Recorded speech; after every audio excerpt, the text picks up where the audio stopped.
The following program is rated MA and may contain themes that may not be appropriate for all viewers. Viewer discretion is advised.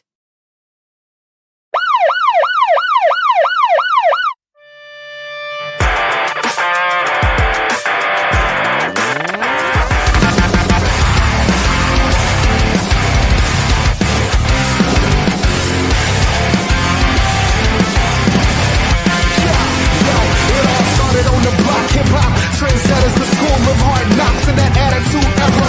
Yeah, I just wanted to be one of the best. Holding the mic as I'm yelling out D-Generation X. I will remember it. I never forget it. We've come a pretty long way. There's so much I can say. It's never really gone away.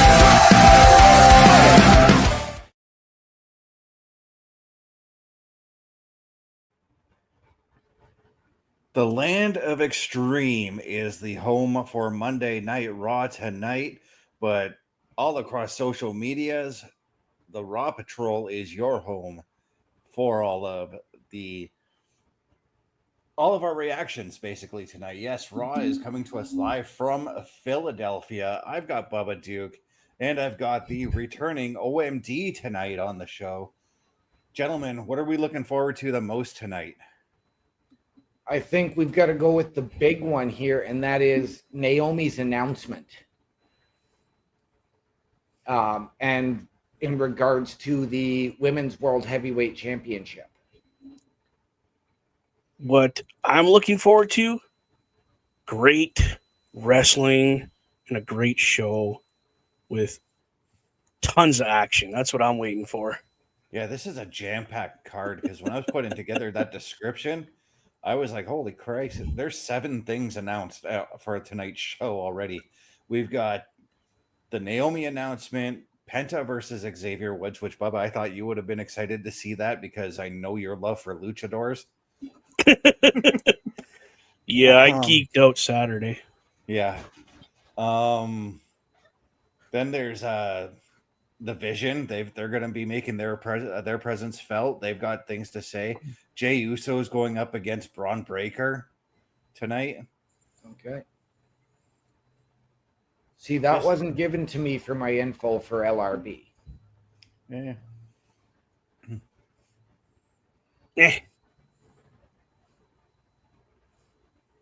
I can't wait. It's going to be so crazy tonight.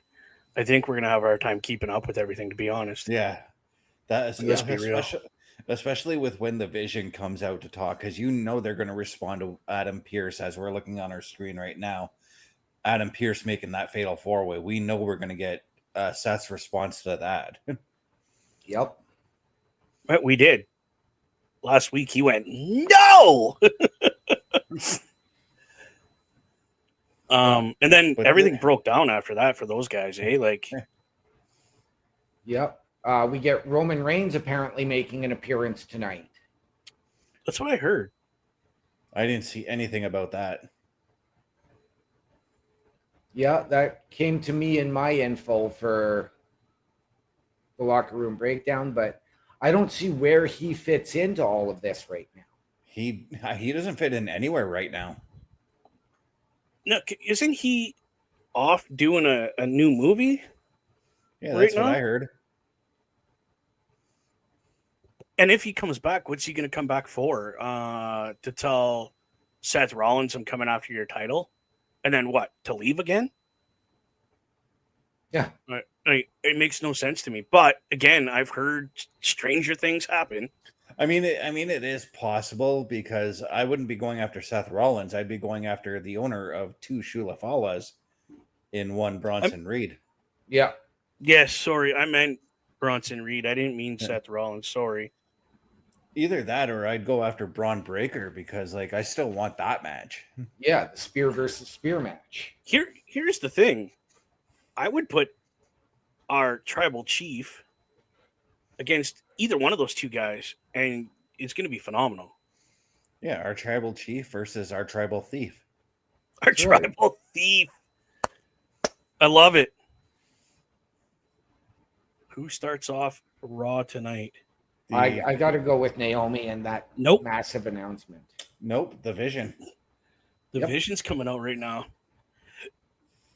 Okay, Oh. I didn't expect Seth this Rollins, to happen. he's got a red Titantron, so he's going to be wearing mostly red.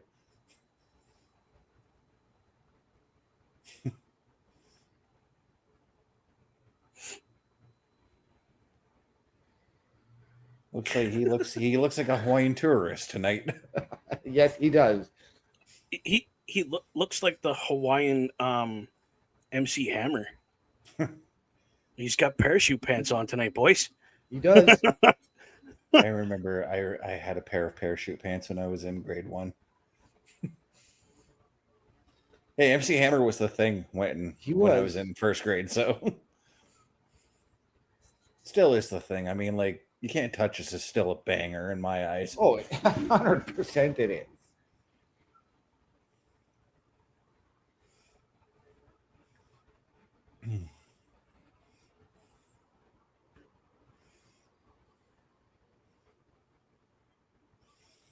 But as we're looking at Clash in Paris,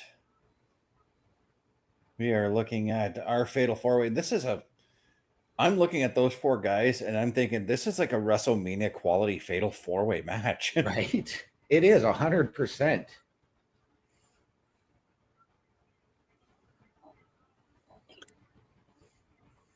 Who's on commentating tonight? Still the same as last week? Corey Graves and Michael Cole, more than likely. Okay. Yeah. Okay. Speaking of Corey Graves, I got to give him props, man, because he was awesome on commentary at Triple Mania. He was. Yeah, were. They all contributed in their own way, but Corey was just on the mic the entire time, getting you into it. I think that's what made it more interesting for me. And I'm not a Corey Graves fan. You guys know that.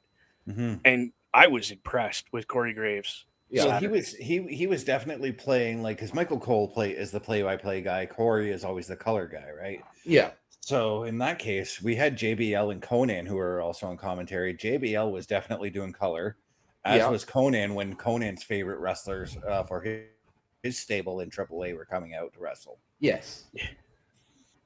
Ladies and gentlemen, my name is Bubba Duke.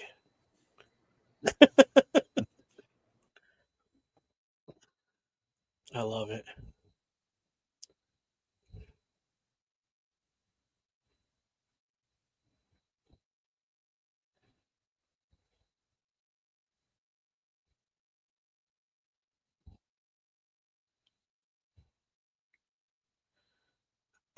I mean, you ain't wrong.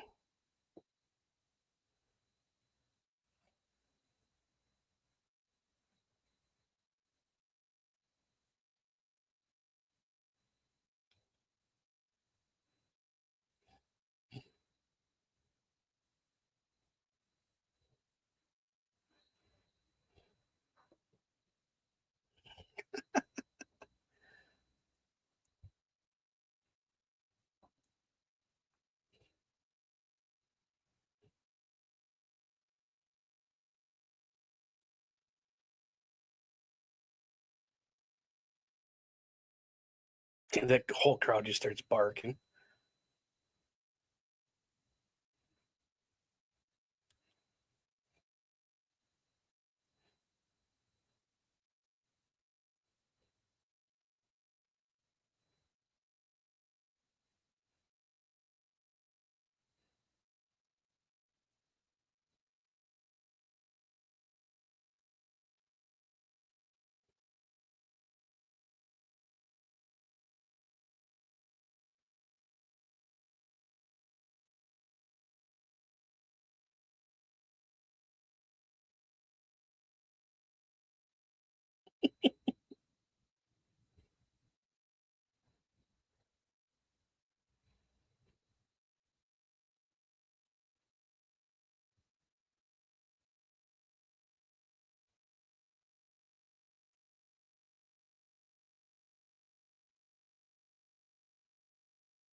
Yeah, buddy. Well, Paul Heyman, that's what you get for taking 10 minutes to get to Seth Rollins. Yeah.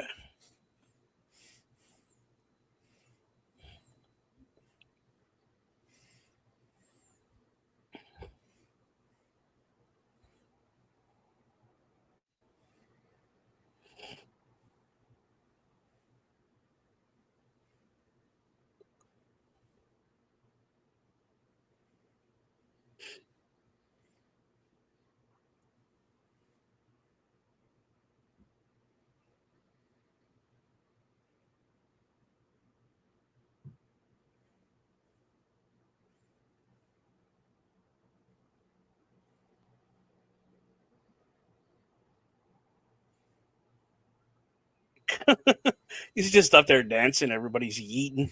Gonna yeet all over himself up there pretty soon.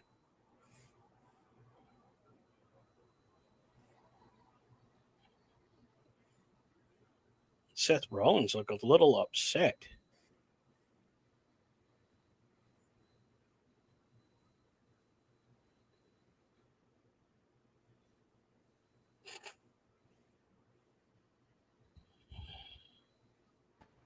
Why do I see this whole segment breaking down with Punk and Knight as well?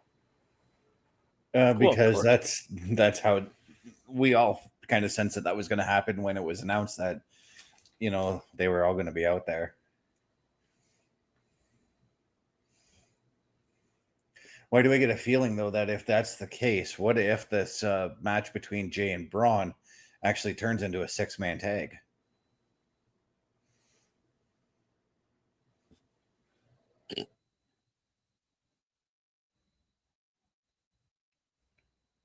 Yeet. Yeet. Yeet.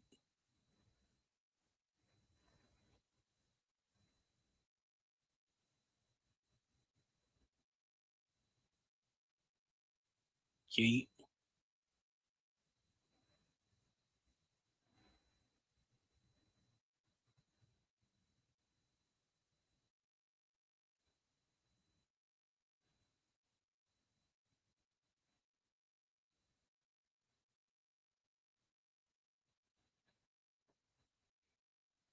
Yeet.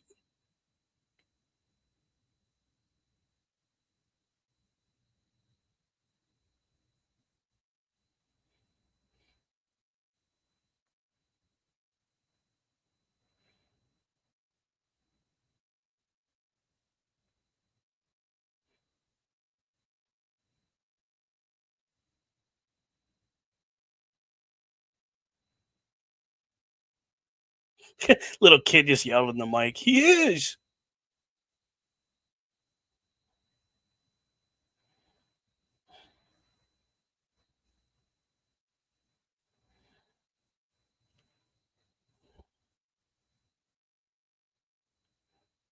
What's going on, Pete? Welcome to the show. Great to see you here, my friend.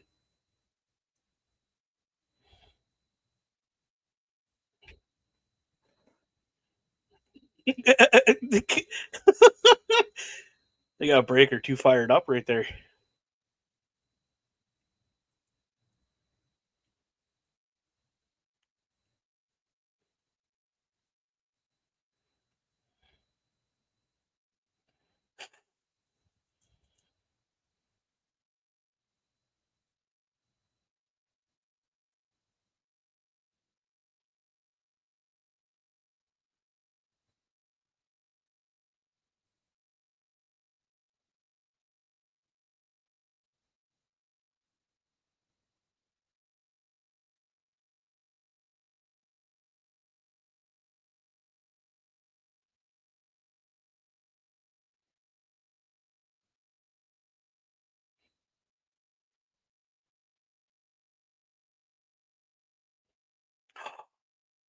We're gonna get a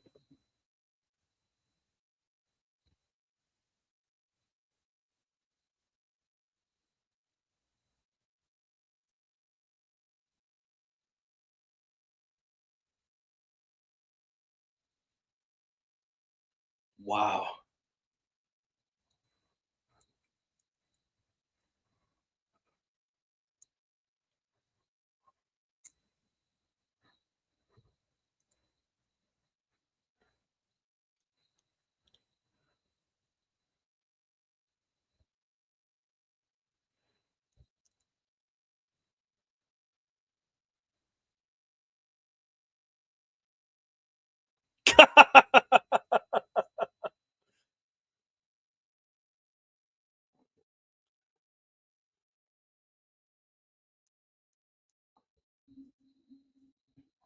Yeah, buddy.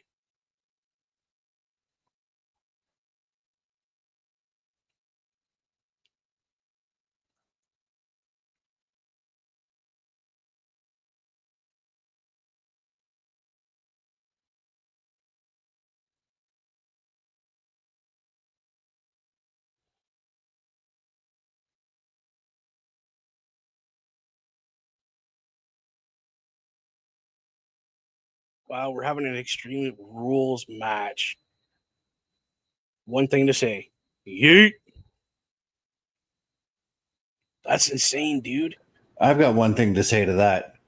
Whoa.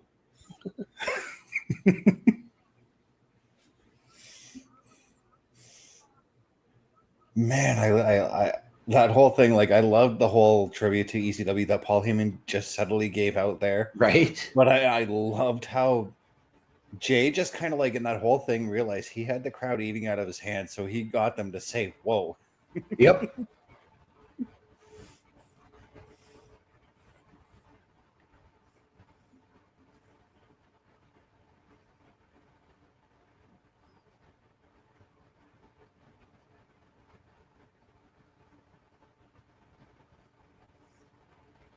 Good evening, Parrish. Good to see you.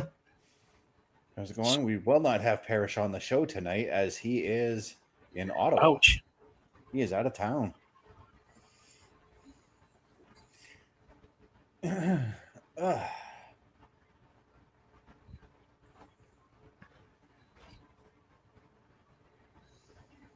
Doing good, Parrish.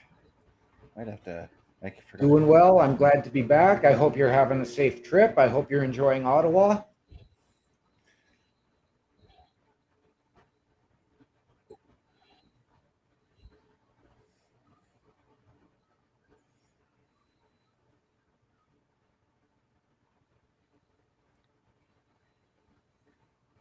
Man, Oscar was fired up right there. Well, yeah, I mean, Io kind of came at her last week, and, like, she's like, I didn't need your help, basically. She kind of didn't. I mean, she had everything kind of well in hand before they showed up. Yep. So I've got to ask, like, do we see an IYO Sky versus the Kabuki Warriors rivalry starting, or just IYO versus Asuka, or do we see this culminate in a 6-woman tag to then try and get them on the same page and then it implodes? Who would be the third woman? Because on the flip side, you got Raquel and Roxanne. Good question. I don't see Stephanie Vaquer being the third woman. No, I don't either. Because I get a feeling where this is going, and this is based off what Naomi could be talking about later on tonight, but I get a feeling that it's going to be IYO Sky and Stephanie Vaquer at Clash in Paris for that women's title. Yeah, See, for the and vacated title. If the title does get vacated. yes.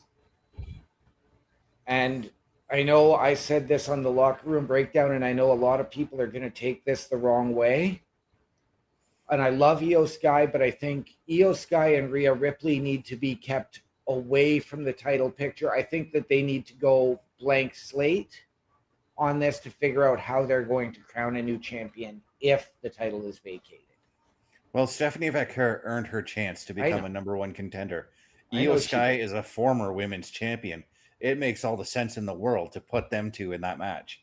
It does. It's the same with Rhea Ripley, but at the same time, I think that there is a plethora of other women. You've got Bayley, you've got a Lyra Valkyria now that you can put into that spot. Bayley's off building a new character. That's what she's doing right now. You've got potentially, like, whether we get this draft and I don't see it, or whether they've opened the transfer portal. I think a Jade Cargill could come over, Bianca Belair. I think there is a lot of different ways you can go without having to put IYO Sky or Rhea Ripley into that position. And I am aware that Stephanie earned her title shot, but I do still think that it needs to be blank slated, unfortunately.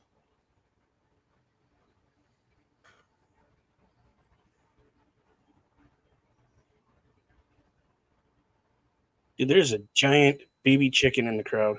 Yes, there is. Yep. I thought I was hallucinating. I'm like, am I really seeing a baby chicken? It's called a chick Same thing. Oh, here's the or a baby. McNugget.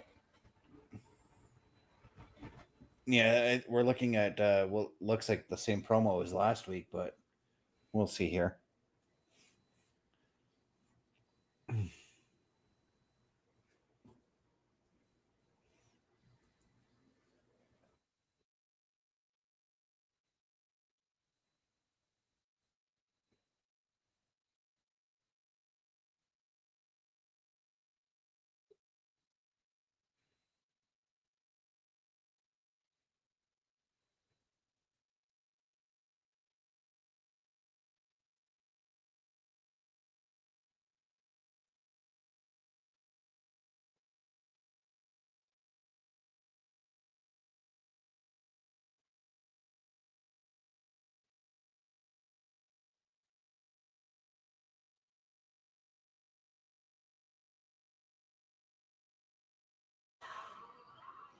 See, Bailey's going down some sort of dark psychopathic path by the looks of that. She is. Could Bailey become that third woman, given that she does share Hispanic heritage with Raquel and Roxanne? Could she join the Judgment Day? Given the music that we also just heard, could she become a member of the Wyatts? I think we're set with the members of the Wyatts for now. I kind of want Bailey to do this character on her own. I don't want to see her doing a Sable thing because I mean, like, we kind of just got over the whole damage control situation. And it's kind of still feeling like that damage control is still there with IYO Sky and the Kabuki Warriors. Right. Which I kind of want IYO to venture away from that within like a month. I know that Kabuki Warriors are going to get involved in this match. Yeah. There's no doubt about that. I get a feeling that that's going to lead to, hopefully, where I think it's going to go is with the Kabuki Warriors having a feud with Roxanne and Raquel Rodriguez, because I kind of want to see women's tag team feuds that don't involve the women's tag team titles. Right. Like, I want to see like women's tag teams just feuding for the sake of feuding, and then Right. somewhere down the line, whoever wins that feud gets a shot at the tag titles or whatever, Right. you know?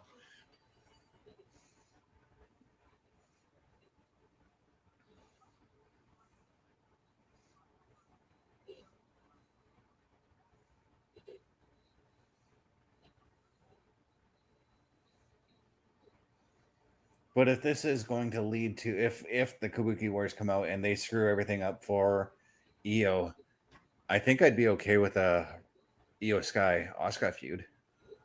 Yeah.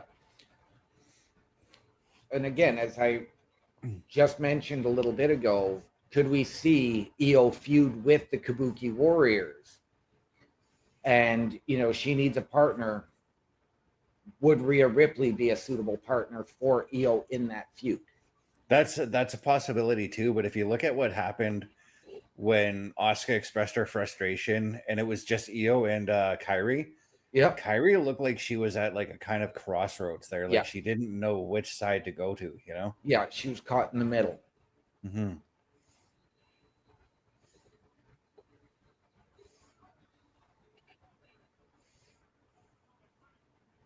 Wow.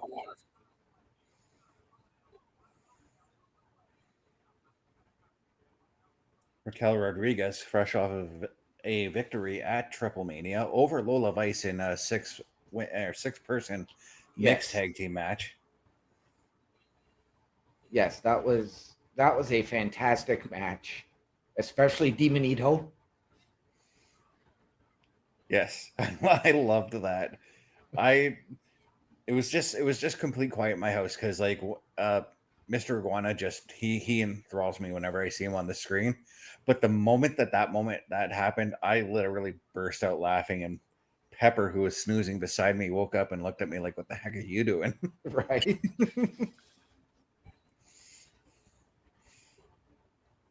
I had actually it was really nice because I was gonna watch it, and Mr. Iguana is going to be on Raw tonight. nice. And Shane came out at about 10 to 9 and said, "Dad, I'm going to bed." So I went, tucked him in, and came out and was able to watch Triple Mania start to finish.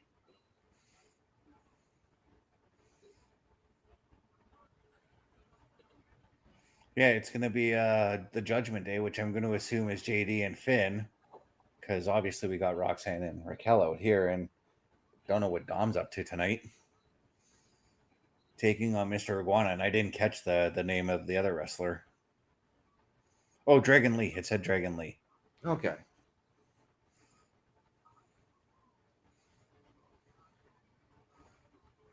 I loved, honestly, at Triple Mania, I loved the swerve at the end with AJ Styles coming out, because I had Dom winning the title. No word of a lie, I didn't even recognize that was AJ until he took the mask off. Me neither. I think, Bobby, you said the same thing last night too, didn't you, when we were talking about it? Yeah, I had no clue it was AJ at all. Like, it didn't even cross my mind. I was like, "Oh, who's the new luchador?" Right. What a time to debut at their Mania. Yeah, no, it was AJ Styles. Threw me right off.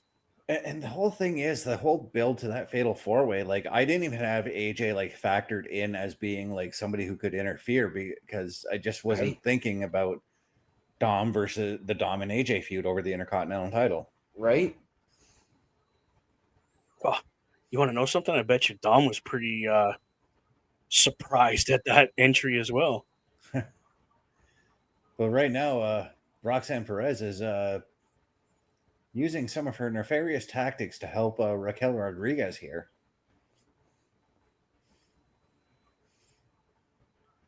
And I think this is why, like, there's a part of me that thinks that IYO Sky could really use the Kabuki Warriors in her corner in this situation. Yep.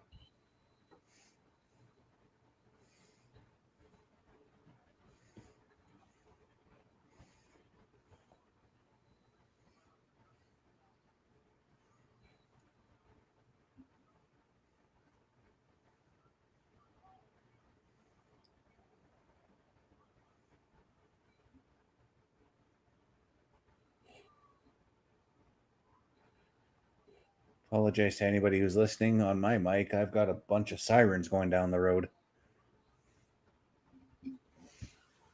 Don't even hear it. No, me neither. That's because they're going down Pine Street on the other side. Okay.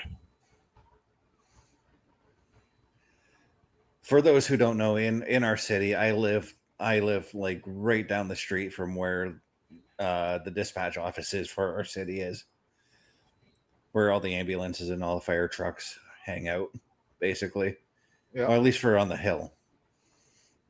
Because I know that there's the station downtown, and then there's one in the in the west end of the city. I don't remember if there's one in the east end or not. There is a small one out here. Yep.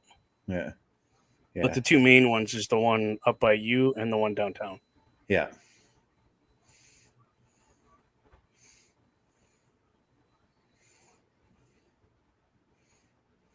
Oh, jeez. The way she just yanked her back on that. Yep.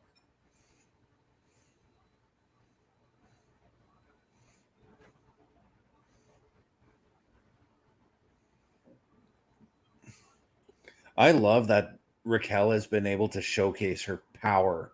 Yes. But if there is one thing I still would like to see her adjust, it's her speed just needs a little bit of fix. That's about it. No, I'm with you. Raquel showing some shades of Matt Morgan there with the back elbow strikes. The blueprint. I kind of miss watching him wrestle, not going to lie. Yep. Watch on Pluto the TNA channel on there. He's on there all the time now. I put that on for background noise when I can't find the wrestling I want to watch. I'll even put it on that channel when I want to fall asleep to wrestling.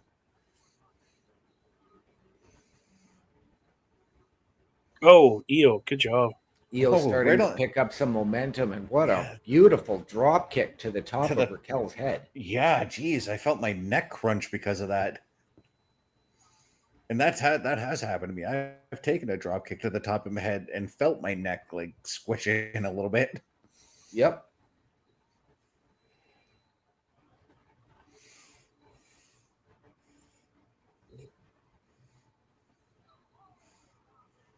And that beautiful missile drop kick from the top rope. Come on, Io, you're taking too much Hey, time. IRS is in the crowd.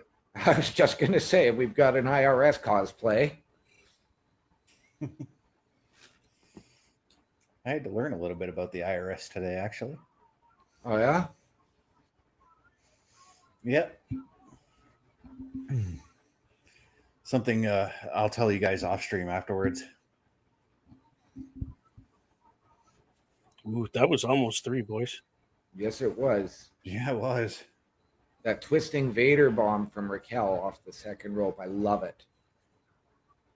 You know, there's a part of me that once the Judgment Day or whatever breaks down here, I really would like to see how Raquel Rodriguez does on her own.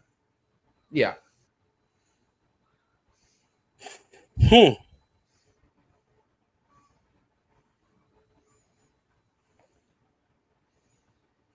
Oh, what a stomp.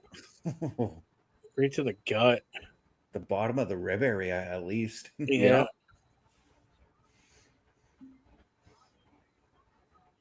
Come on, Io. Oh, she landed right on that leg awkward. Yeah, it looks like she just got a little bit of a stinger. A beautiful inside out there from Raquel.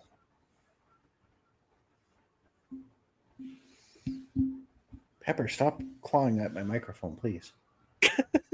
That's all I could hear. Cling, cling, cling. Yeah, she's clawing at the wire, and that I kind of don't want that. I don't want to spend $70 again on cords. No. Oh, good try, Io.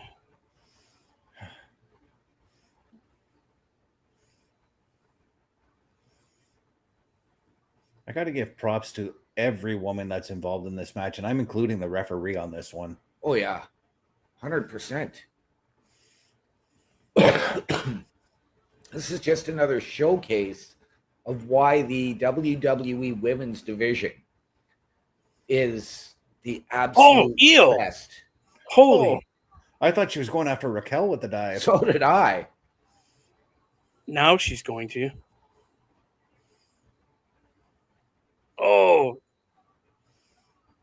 Oh, look at that roll through. Beautiful. Impressed. that was meant. Oh, look at that look on. Jeez. See, that's what I want out of you, Raquel. The anger in your face from there. I love it. Yep.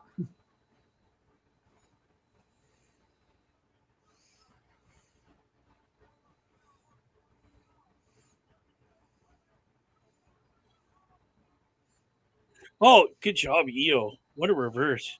Oh, right into the bottom corner. This is a heck of a match. It is. I don't think I want the Kabuki Warriors to show up now. Me neither.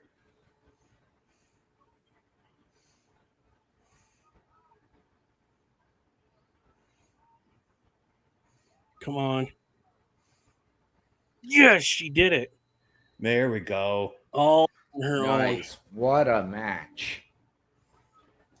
Credit to all the women again involved in this match. Oh, look at the look on Roxanne Perez's face. Now this is where the Kabuki Warriors can show up. Yes.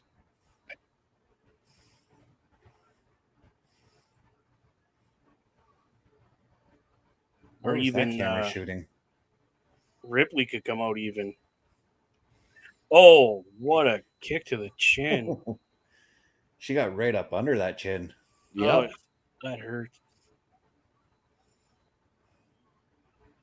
Yep. It's Rhea. Yeah, I seen this one coming. Well, either one of the three women would have made sense, right? But it does look like maybe we're getting Dare I say a new tag team in Io and Rhea?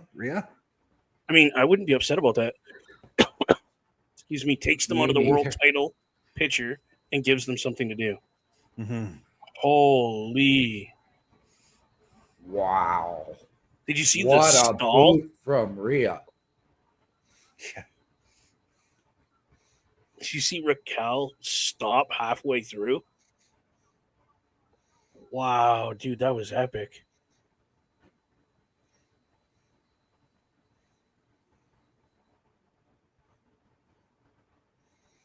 And she busted open Raquel with that boot.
Wow.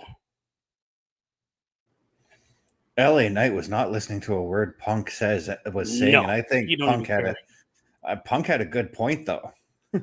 Like they should Jay Punk and LA should be watching each other's back until match time, because I mean Punk's been around the block. He knows what these stable attacks are like.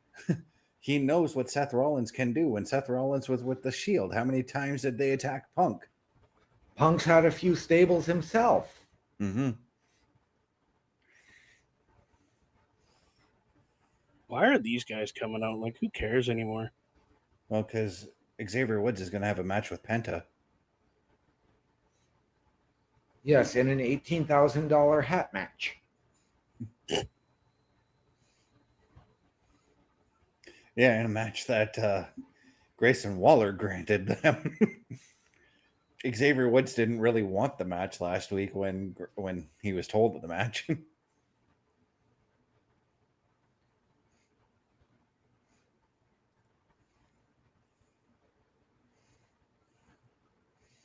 But to be fair, I'm actually still enjoying the New Day as heels.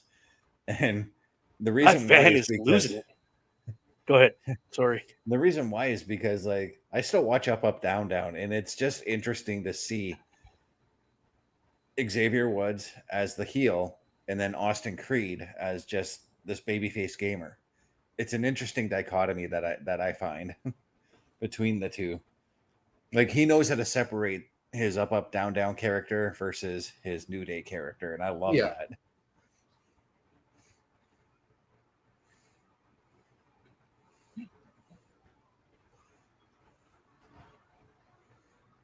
And that was one of the first things he did after like the New Day turned heel. Like him in his stream, he did a stream with Tyler Breeze afterwards, and he's like, "Look, I know what happened on Raw. I'm supposed to be the bad guy on Raw, but I'm a different person when I do up down down. Right. You guys got to respect that, Because a lot of people were getting on him for attacking Big E, and he's like, "Look, that's what I do in the ring. This is different."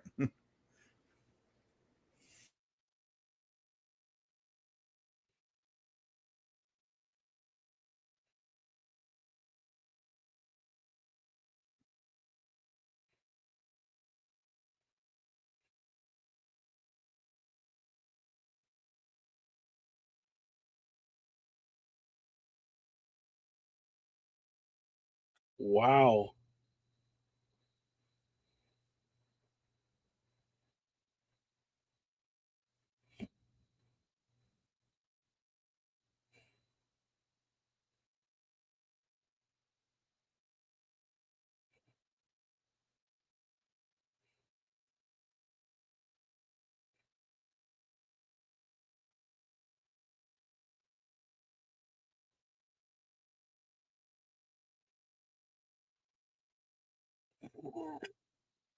He calls his shit on that.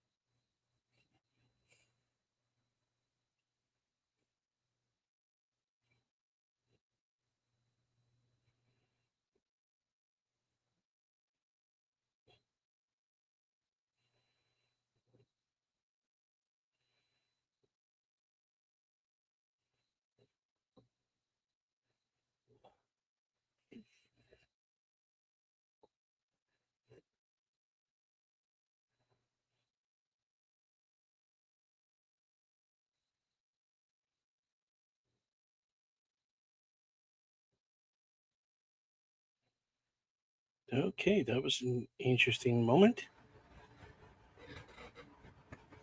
Yes, it was. So when they called the 76ers the losingest team in Philadelphia, I think they are kind of. Yep. I mean, I don't think I've seen the Phillies win a championship, but the last time the 76ers won a title was the year I was born, 1983. So No, I see. believe I've seen the Phillies win a World Series title. Yeah, but I've the never seen 76ers is what I was talking about. 83 was when the last time they won. I've never seen the Flyers win a cup. Well, the Flyers were dominant in the 70s with their championship wins. Yeah, but that was the 70s, and I was born in 78. Mm-hmm. I've seen the Eagles win. I've never seen the Sixers win, and I've never seen the Flyers win. Yeah, the Eagles won the Super Bowl last year, was it not? Yes, it was. Yeah. Speaking of football, my Bengals are down on the Commanders right now, 14-7, but it's only preseason. It is.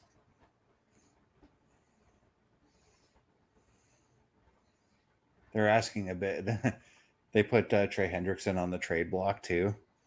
And they're asking a little bit much from, or well, actually, they might. A lot of people are thinking they're asking a bit much on the trade, if there is a trade.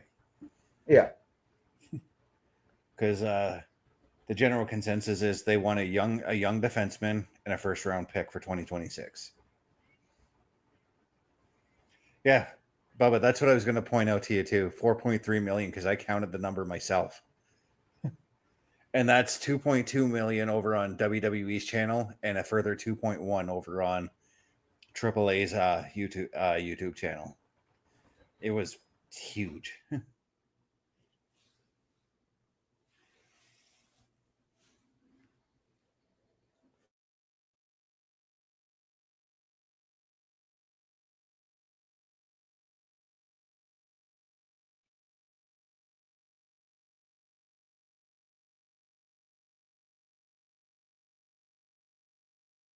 True.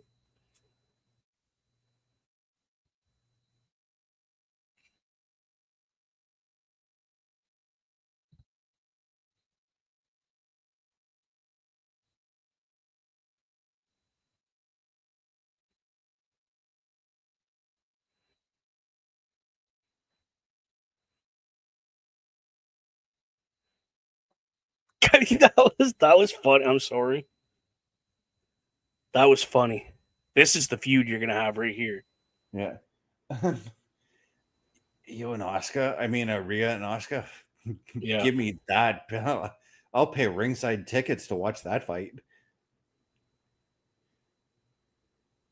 But do you see what I mean by the look of uncertainty with why is her name? Kyrie? Thank you. But I gotta say, I loved her reaction. I was too busy watching Kyrie's reaction when Io was freaking out because she's just like,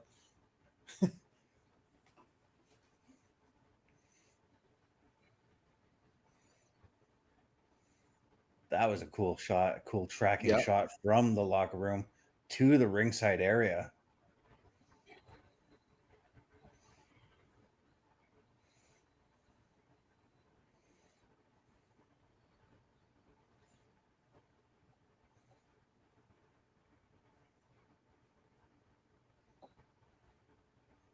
I get a feeling Kofi and Grayson are going to try to make their presence felt in this match.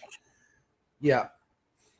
Well, and who do we see coming out as backup for Penta, or does Penta escape with the win and then just take off? Mr. Iguana. I know he's in action later tonight, but I could use me some more Mr. Iguana. I'm becoming fastly sold on that guy. Is this where we maybe see the debut of Octagon? That's a possibility too, considering he does have a WWE contract. You know who else has a WWE contract that I would laugh at if he showed up? Microman. Yeah. Yeah, Bubba, he actually has a WWE contract. Oh, I know he does. I'm just that would be epic. Not gonna lie.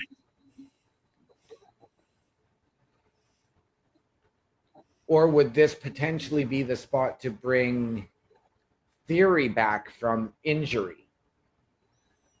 I would be okay with that because I miss Theory. I'll be the first to admit, and I'm really curious to see how he does as a babyface. We all know he's a natural babyface in the locker room. We've heard nothing but good stories about him. Yep.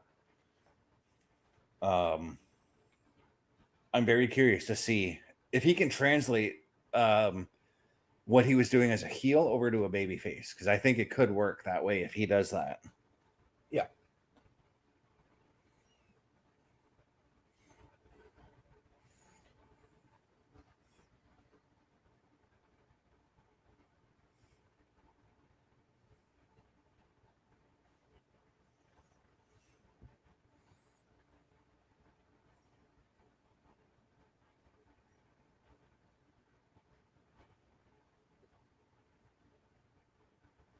I said this last week, and I say this every time Xavier Woods comes out to wrestle as a heel. But since turning heel, like, he is just like super jacked. Yeah.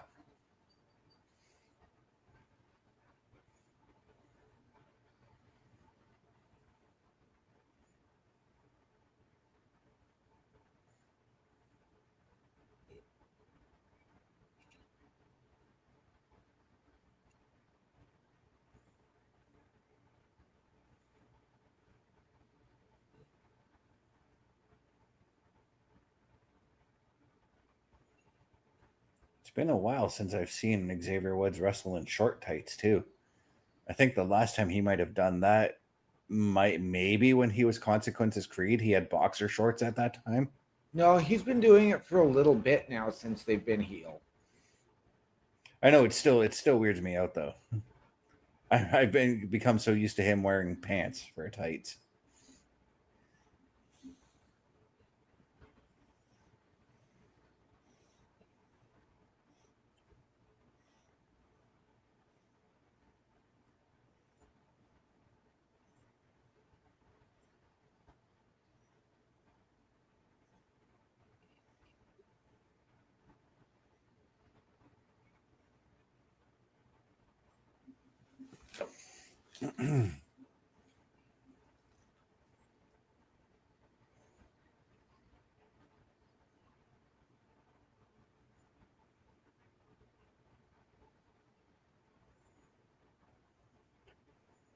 I do not envy Penta's back right now. No, me neither. I've taken my fair share of back bumps on the ring apron. It's not fun. Some of them by accident. I remember one time I was trying to climb up on the apron and I slipped because the stupid referee decided not to clean the streamers that were still in the ring. Oh, jeez. I think Bubba knows which referee I'm referencing.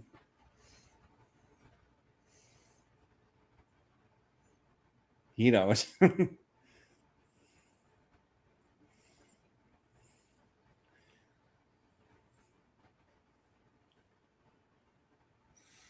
Because the other referee we had that night, he cleaned the ring whenever he could. But that's neither here nor there. As right now, Xavier Woods is flexing his pipes. And Best is fascinated by Xavier Woods flexing. So, Hey, I'm just calling what I see on TV.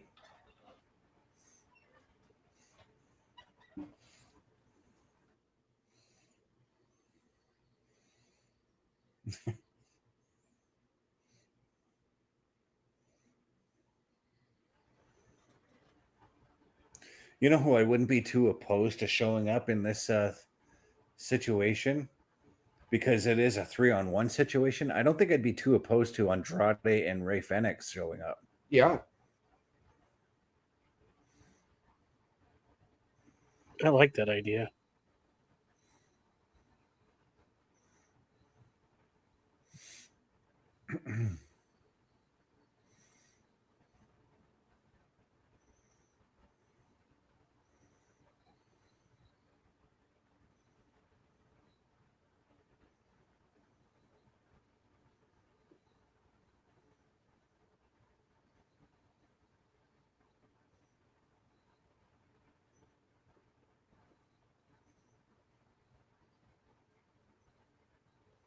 So I'm thinking maybe instead of a draft, maybe we just see a bunch of trades that happen.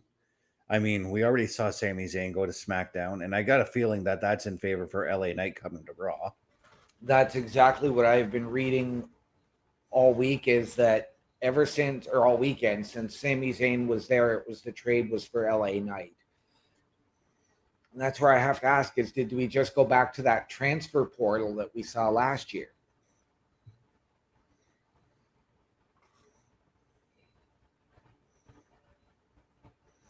That transfer portal, not going to lie, it felt a little bit muddled.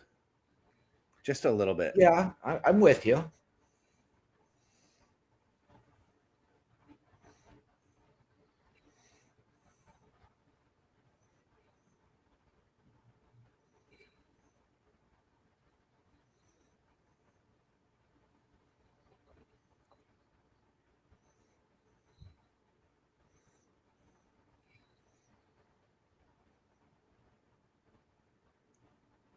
Okay, Xavier, not Jeff Jarrett. That's right. And when he did that jump over the rope, my thought was, are we going to see some of the old school high flying Right. side of One Consequences Creed? Right?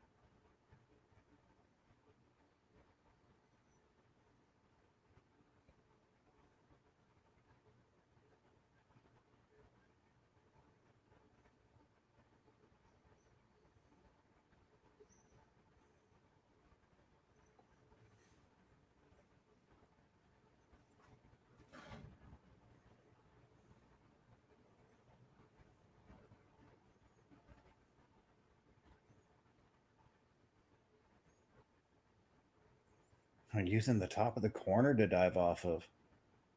Huh.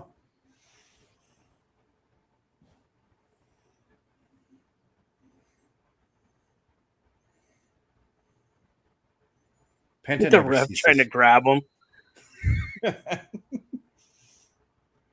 Like reaching out, like, no. But Penta never ceases to amaze me. Like every time he's in the ring, it doesn't matter what kind of a match he's having, he always ends up having like at least one of the matches of the night. Yeah.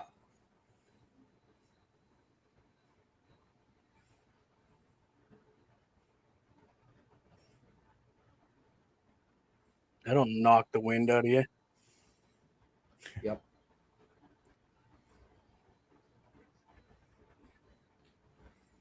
Yeah, he swung in hard on that kick. Yeah.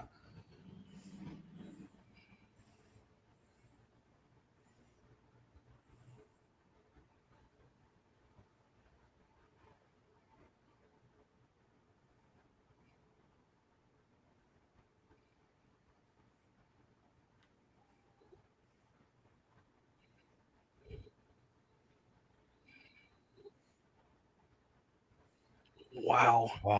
Nice reverse suplex. Yes, that was beautiful from Woodsy.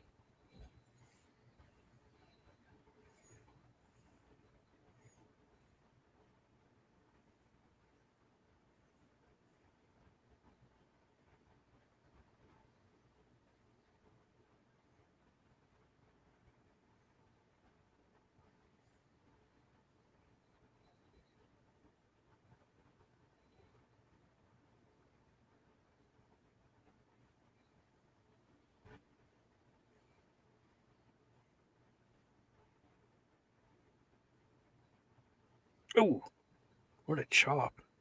Where did Kofi go? He's probably hiding underneath the table.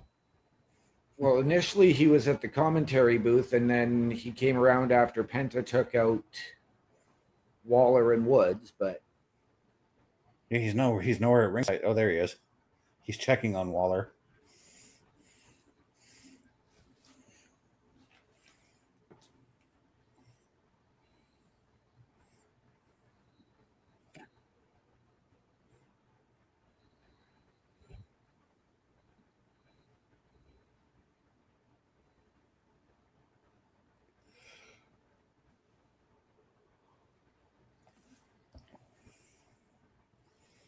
Well, it looks like Kofi's going to get. That was great. Yeah.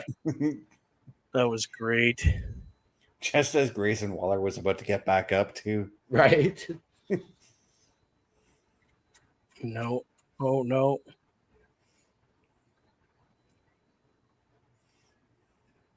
Oh, geez. Super kick. Oh.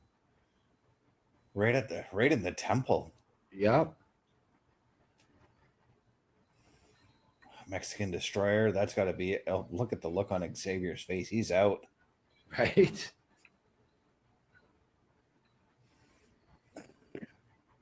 And it is over. Yeah.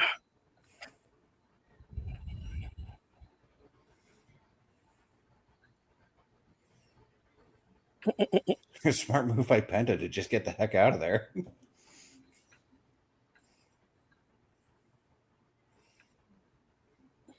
Now I'm betting next week he gets a match with either Grayson or Kofi. Yeah. Well, I think it's going to be Kofi because they showed highlights from a couple of weeks ago versus Grayson. So That was last week or the week before, yeah. Mm-hmm. That's two members of the New Day. That he's knocked off. Yep. Because I'm just gonna flat out say Grayson Waller's a member of the New Day. yeah, They're most definitely, yeah. Corey's still wearing the shirt.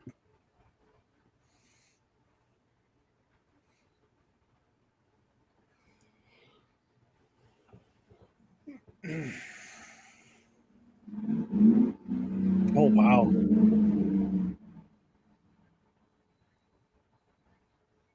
Sounds like he just had a drag car go by your house.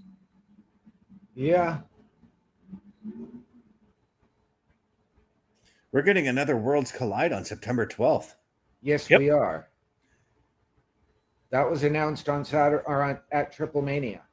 Well, it was just announced now. I didn't see it on Saturday. Yeah, it was announced Saturday. In fact, from everything I have been seeing, the main event for Worlds Collide is going to be Dom versus El Hijo del Vikingo for the title.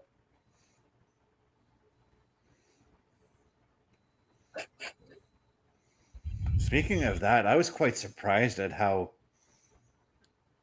hated Vikingo was that night. Normally, he's a very well beloved wrestler, but Yeah. wow. Like he was getting John Cena levels of heat.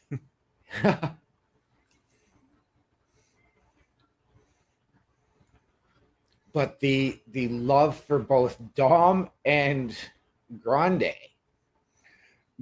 Dominic might as well have been the second coming of Hulk Hogan the way he was getting cheered. Right?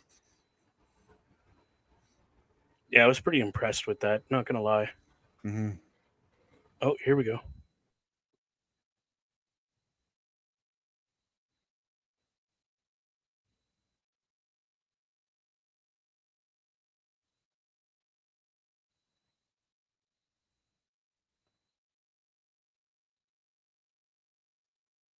You fool.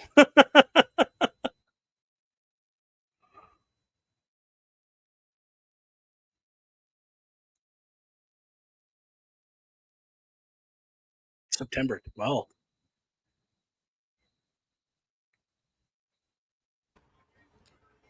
Friday, September 12th.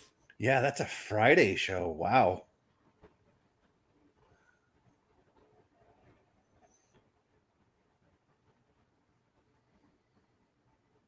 Now I wonder, do we do a PLE patrol or a SmackDown security detail that day?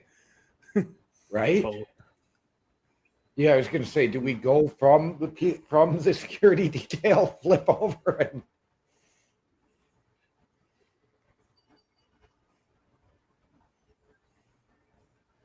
as the Judgment Day make their way to the ring, if you gentlemen will excuse me for a moment, it is time for that patented locker room visit.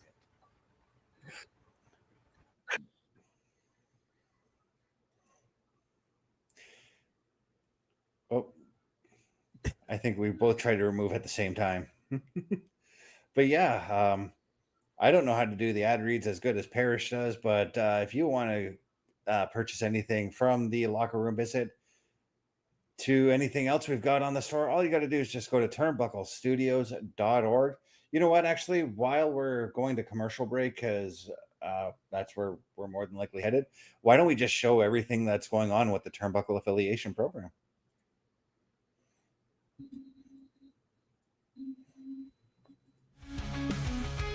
A Turnbuckle affiliation program is looking for more people. If you have passion level for pro wrestling, sports, videos games, or something else, then Turnbuckle Studios is the place to be. If you have ever wanted to pursue content creation and want to join our team, then we would love to have you. Check out turnbucklestudios.org or contact us by email today because your future is now, and we want you to tap in.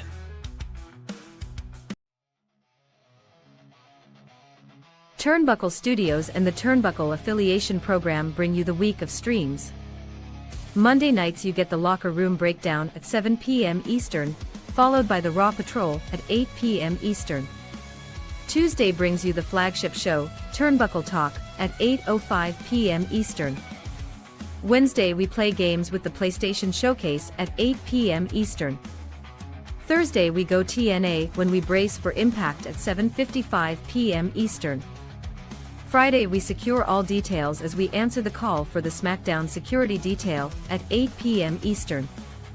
The weekend brings you Saturday Night Gaming at 8 p.m. Eastern. On Sundays be sure to catch the Chris Parrish podcast at 12:15 p.m. Eastern, followed by the Boar's Nest at 8 p.m. Eastern. Be part of the shows and join the chat every day.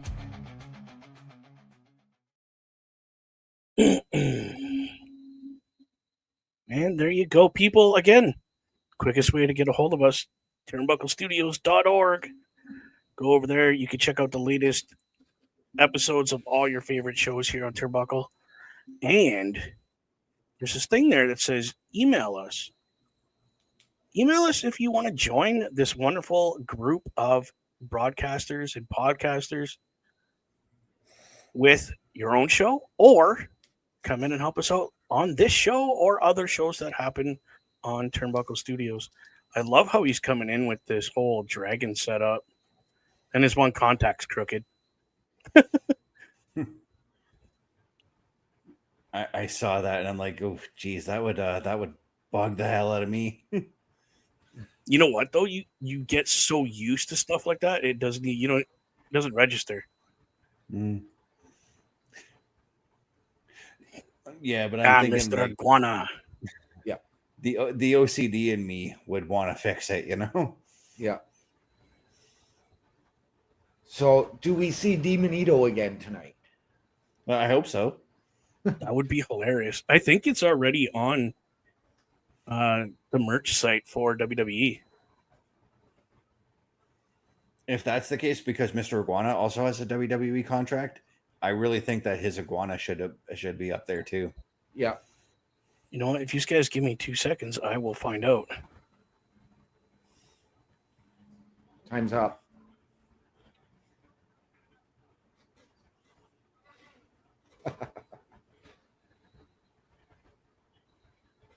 Now, with Dom at ringside, do we see AJ get involved? Could we see this break down and become a 6-man tag? I don't know. Yeah, that's where I got to ask. Well, I think the obvious choice would be like who would be the third person in that situation, but I think Vikingo would have to find his way out. Hey, look, the Philadelphia Eagles. There's a championship. There you team go. in There's the Philadelphia. championship right there. Yeah. Holy. Guess, well, I think the only game tonight is the Bengals game. So, Well, no, like if AJ, because Dom's at ringside, if AJ comes down, I mean, yes, Vikingo is a good choice, but do we get AJ involved in this and this become a 6-man tag? that's a possibility. However, I can also see AJ just coming out and chasing Dom down. Yeah. Because if there's one thing I'm thinking about right now with Dom looking at going after Vikingo in the AAA Mega Championship, he might be overlooking AJ, and that's a big mistake. Yeah. Well, and I do think we're probably going to see Dom versus AJ at Clash in Paris. Oh, 100% that's happening.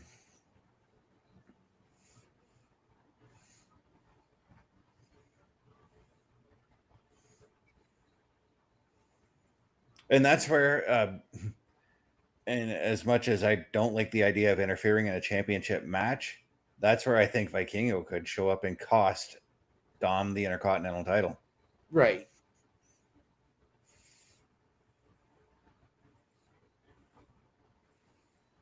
But I know a lot of people at the same time, from a lot of, people I've been talking to online and whatnot, they kind of want to see Dom with 2 belts.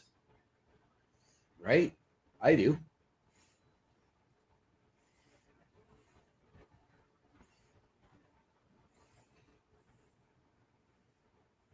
No, I actually don't see it on here yet.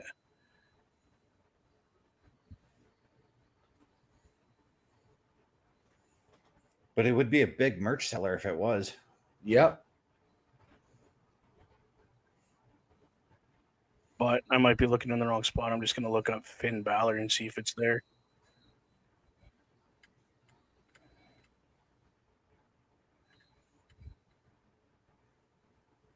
Oh, I thought you were looking at Mr. Iguana, but his might be on like AAA's merch site if they've got that.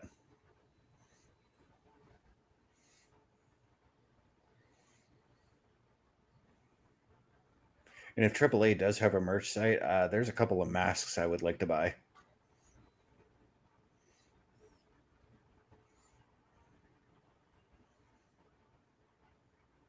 It's more specifically Taurus's mask, because I loved that mask. Yep.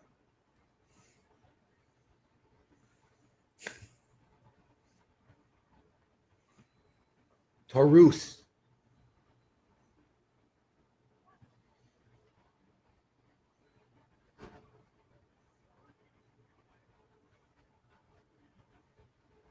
Speaking of big guys, because Taurus is a big dude. Yes, he is. Go ahead. Finish your thing. How happy were you guys? Because I was extremely happy to see it. But how happy were you guys to see Otis show up? Dude, yeah. I popped huge. I got the look from the wife of like, you okay? Like, yeah, it's just my favorite guy. I happened to go to the washroom, so I missed it. And then all of a sudden I'm looking and there he is. I'm like, wait, what? I literally, because I obviously heard the shush, please.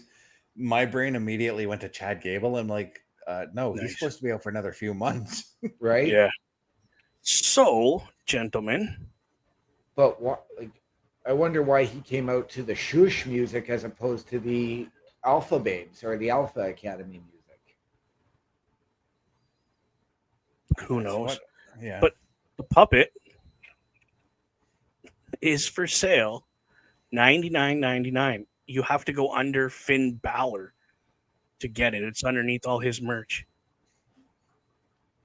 Nice. So it's $100. No. And that would just, if I had that would just sit in a box somewhere that I can display, you know?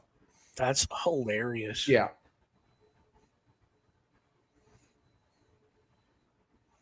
I'm not upset about that at all. Like, and he's got a bunch of like autograph stuff on here, Judgment Day T-shirts, sweaters,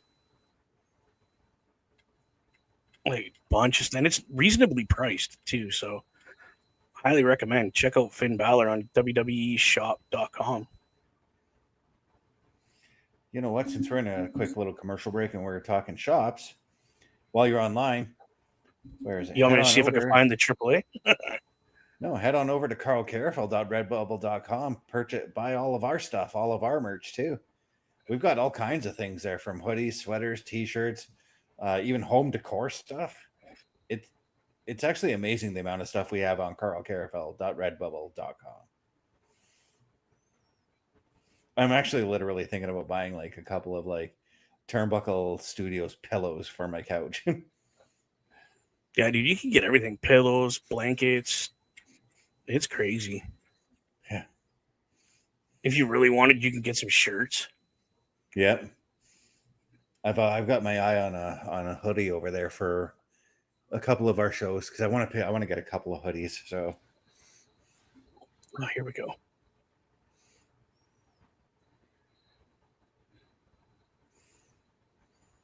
Oh, I'm trying to be all nonchalant there. You're right.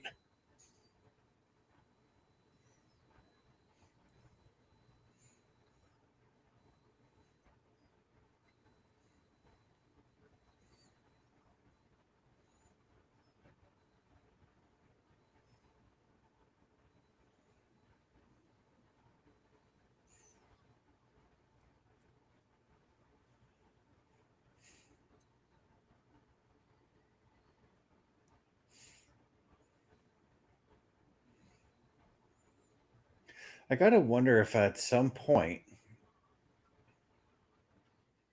with the way Mr. Iguana has been fighting all the tag team champions that have been employed by WWE, if somewhere in this situation do we see Mr. Iguana and somebody go after JD and Finn for the tag team belts? I mean, that would be cool.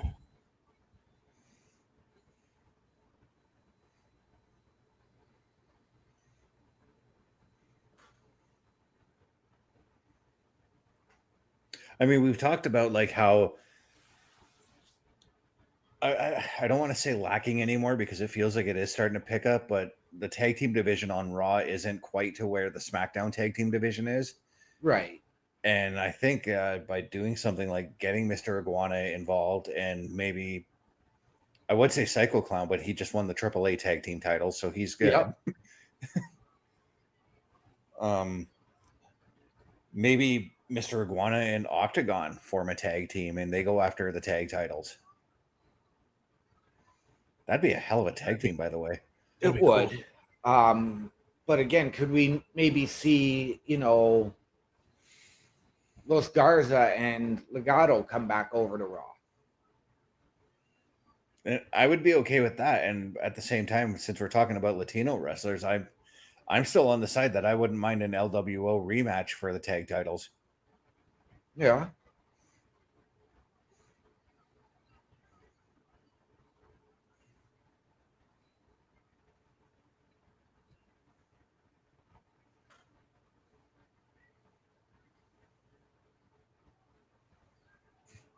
I'm not going to lie, though. When I first heard and saw Mr. Iguana, I was like, oh, great. Another Santino Marella comedy ripoff. But right, damn, was I surprised at what I saw.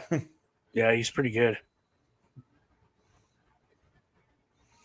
Now, to preface this, guys, for everybody who's out there watching, like the last time before, like this year that I watched AAA was maybe 96, 97, back when a guy who was on the AAA card, Cibernetico, was wrestling on a more full-time basis.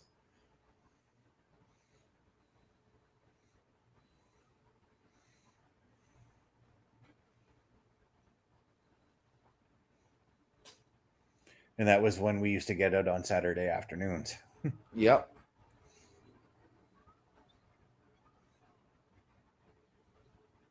You notice he doesn't do that towards the announce table anymore, right?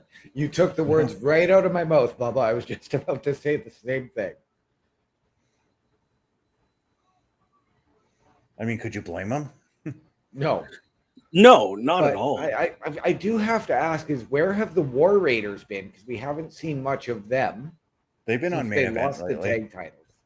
They've been on main event lately. So they're still getting their TV time.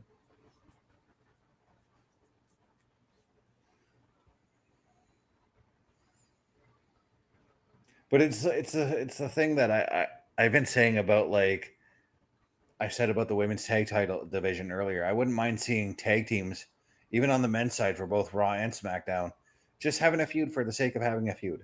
Right? We used to get that a lot in the 80s and 90s where tag teams just wanted to fight each other because they hated each other. Right? Well, it's nice to see the Judgment Day pull out the win. Yeah. And they still got, the men's championships. Yeah. Uh-oh. The iguana's trying to get Dragon Lee woke up down there. Okay, who comes out to help now? Penta, Octagon, Vikingo, yeah. AJ Styles. I mean, Dom's rubbed a lot of people the wrong way over the last little while, so.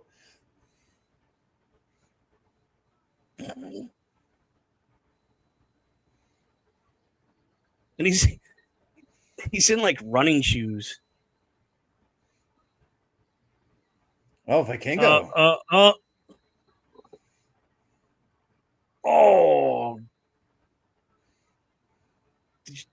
He's loved in WWE. Yeah, he too also has a contract with the WWE, by the way. Yes. Then again, I would have to assume that most of the AAA wrestlers no? do. Yeah, I was just gonna say, I think most of the AAA wrestlers do now because of the fact that AAA is a WWE brand now. Yes, and although I didn't hear it, I guess there was some chance for one Alberto El Patron on Saturday. And Ray said, let me work on it. Yeah. It's not going to happen. I'm sorry. No. WWE doesn't want nothing to do with him. He's good. No, he's got too many problems. How do you put that? Bones in the closet, so to speak. Mm-hmm. He's too much of a wild card. Yeah, I mean, like, he was extremely popular in Mexico, and because I did watch the match where Vikingo took the title off of El Patron. Mm-hmm. And he was, I will say this, he was loved, he was respected. People were cheering the hell out of him and Vikingo in that match. Yeah.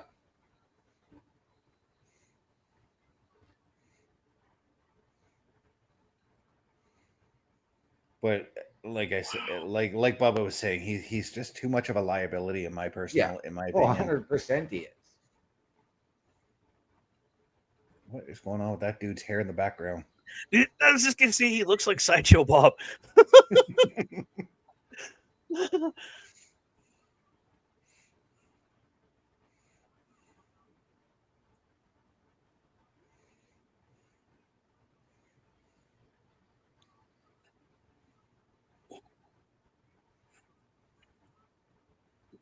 I was so upset Maxine just couldn't pull it out.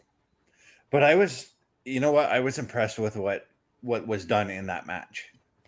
Oh, I'm not saying I wasn't impressed. I'm just saying I was bummed that she was doing very well, and I thought she could have pulled it out, to be honest.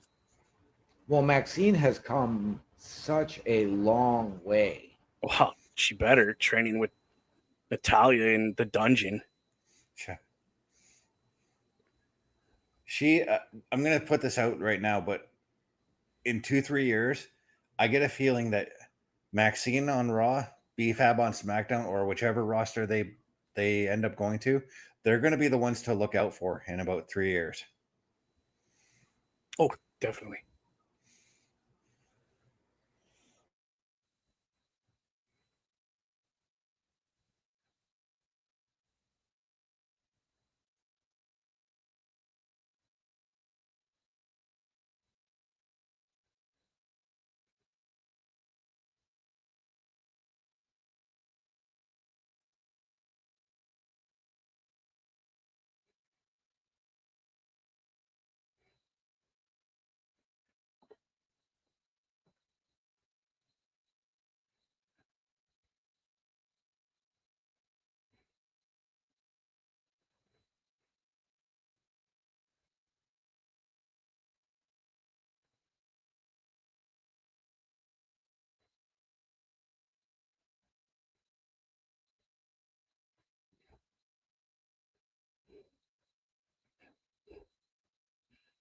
Well, I hope Natalya beats her and takes that title tonight. That would make my year. Can we please get the natty we saw on Saturday night? It doesn't look like it. You won't. But that natty, man, I want that natty. Right? We all do, but we won't get it in WWE. Unfortunately. If you turn her heel, maybe that's what we do with her.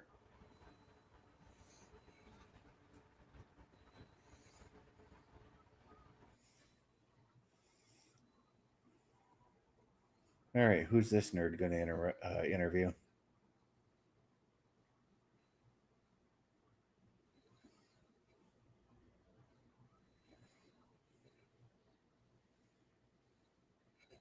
Actually, I shouldn't say Byron's a nerd. There are times where I do actually feel bad for him, but he is, as Chris Parrish once pointed out to me, he's kind of like the Michael Cole to DX from 1997.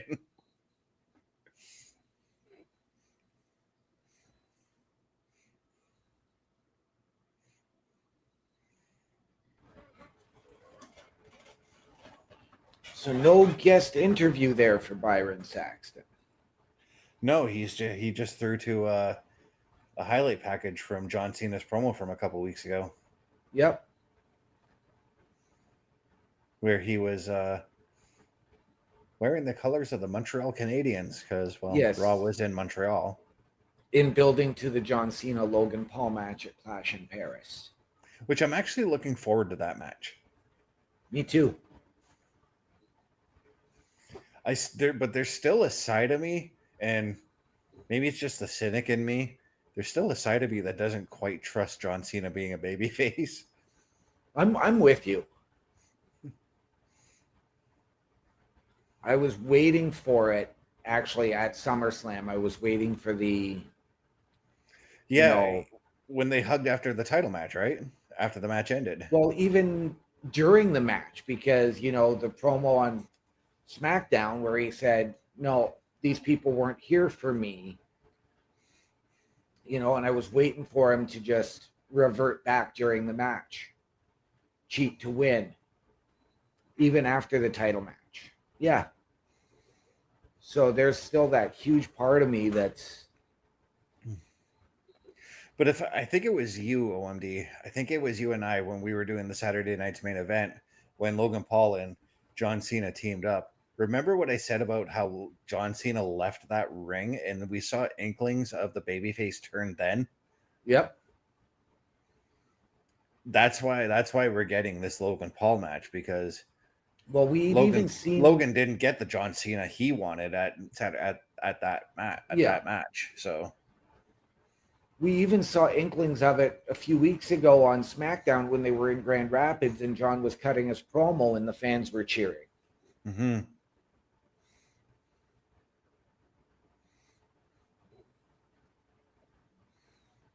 And I mean, for Logan Paul, this is not a star maker match because Logan Paul is already a star. This is now that John Cena rub to Logan Paul. Yeah, this is sort of like another addition to John Paul. He's not the Pope. Logan. This is another nod to Logan Paul's resume, which is already looking impressive enough. Right. Yeah, I almost called Logan Paul the late John Paul, a former Pope from, when we were kids. Yeah, it's been a hot minute. Yeah.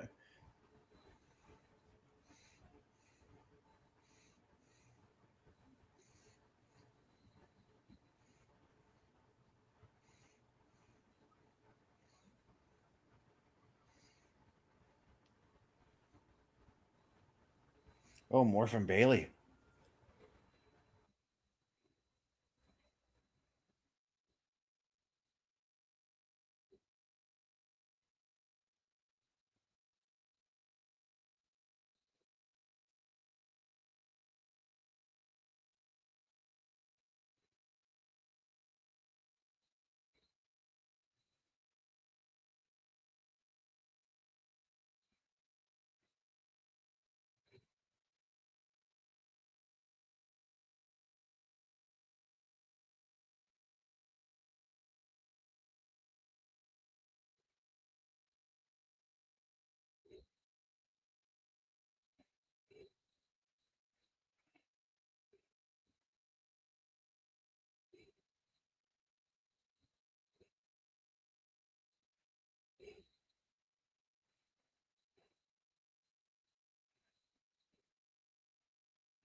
Are we going to see Love it. Are we going to see an amalgamation of all three of the gimmicks she's had in her career, based off the way that ended?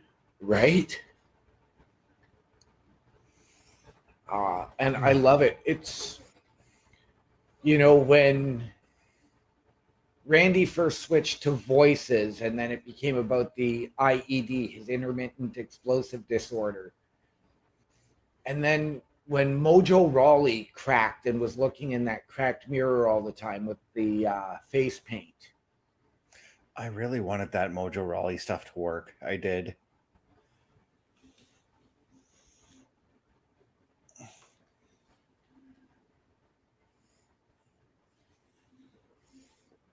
But to put it in a more famous tone, it's more like when Mankind debuted in '96, because we had that Mankind come into the ring. He was all or the music was playing, and he would get all insane and then beat the snot out of whoever he was wrestling that weekend. And then the calm, chill music that would just make him relax. Yep. Or like Festus when the bell rang.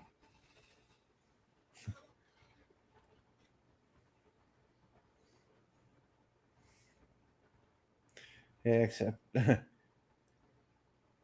Festus woke up when the bell rang, basically. Yeah. Or Waylon Mercy.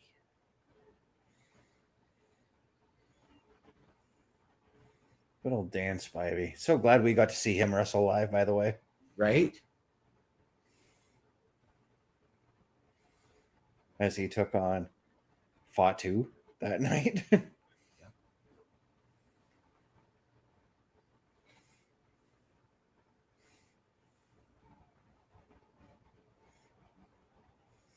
But this match here this might be my contender for match of the night here. Yeah, I can see it.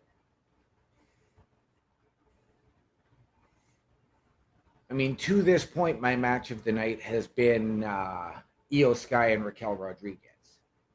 Mm-hmm.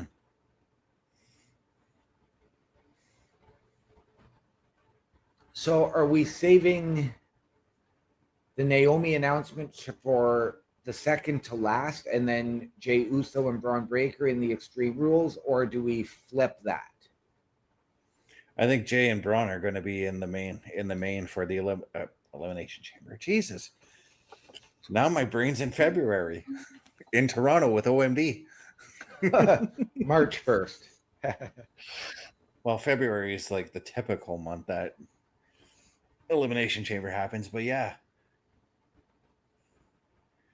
With the Extreme Rules match, I think that's going to be the headliner. I think the Naomi segment's going to be next.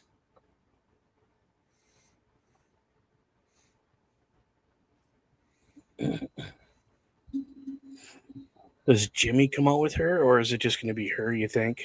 I think it's just going to be her, but I could honestly see Jimmy and Jey both come out to celebrate, depending on what the situation is. I do have a feeling that Adam Pearce is going to be out there to maybe, if there is a forfeiture of the title, he'll be out there. Yeah. And I could see him introducing her. Sorry, Bess, go ahead. And then announce, whether it's a 4-way or whatever the match is going to be for next week to determine Stephanie's opponent for Clash in Paris.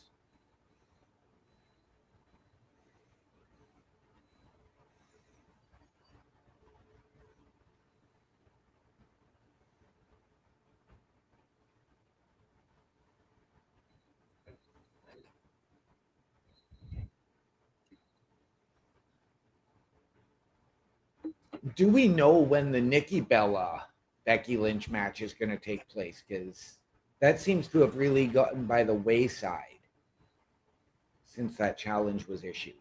I thought that was Clash of Paris that was happening.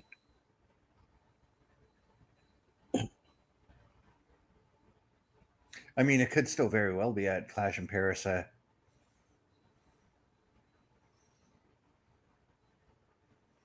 But so far, it kind of already looks like we're getting the Natty from Saturday. Yep.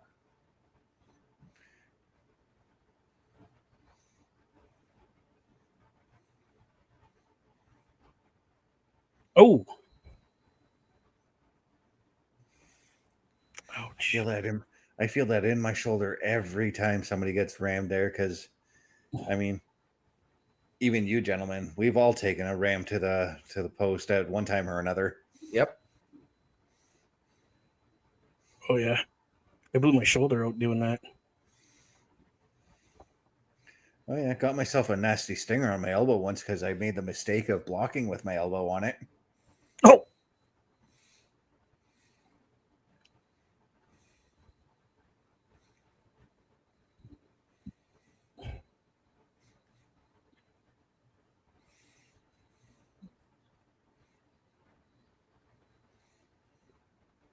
whoa!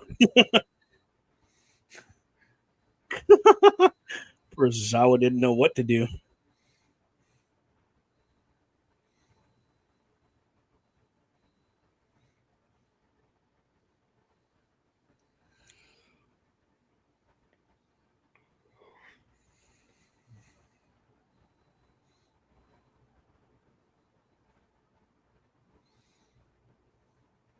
We got Timo Rhea Ripley in the crowd too.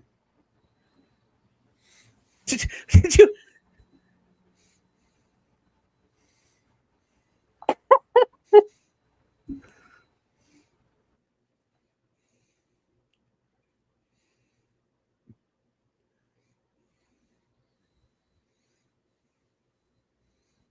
Oh, they're right side by side. The IRS and And the the Rhea Rhea look girl. alike, yep. That's awesome. I'm glad people still do that. I was just Sorry, gonna go say ahead. that's one thing I'd like to do maybe for like the next WWE show. Go as dressed up as one of my favorite wrestlers or something like that. You know, Right.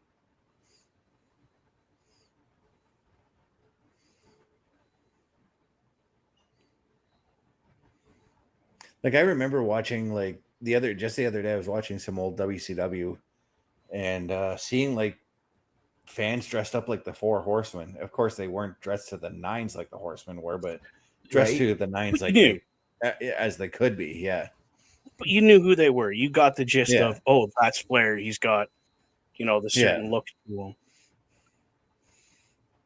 I remember when I was younger, I did the Macho Man one time. I did Jake the Snake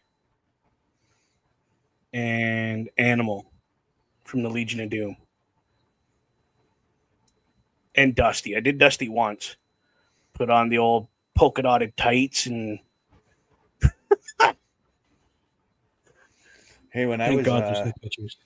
the first house show OMD and I went to back in '94 there, I wanted to go dressed up as Hogan, but then I'm like, well, it really wouldn't make sense because Hogan was working for WCW at the time. Yeah. Yeah, that wouldn't make sense.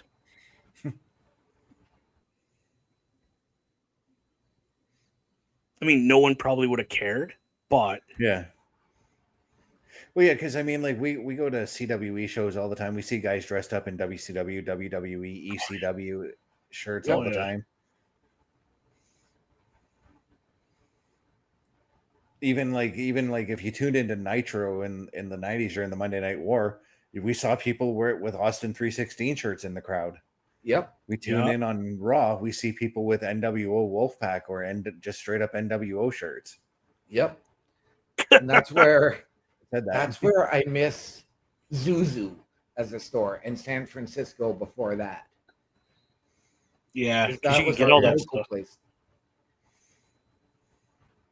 Zellers too. Zellers had a bunch of WCW merch as well. Yes, I got a big foam finger that said Hulkamania on it one time. Mm. Then my cousin stole it. Even though the funny thing is, WWE had an exclusive contract with Zellers up here in Canada, but they were still selling WCW product. Yep. It was wrestling product. Mm-hmm. That's how they branded it. It wasn't one or the other. It was just wrestling product. Because that's where I bought the WCW Nitro Arena playset, which, by the way, one of the best toy rings I've ever owned. But right now we've got just one hell of a match between two of the best technical wrestlers in the WWE right now. Whoa.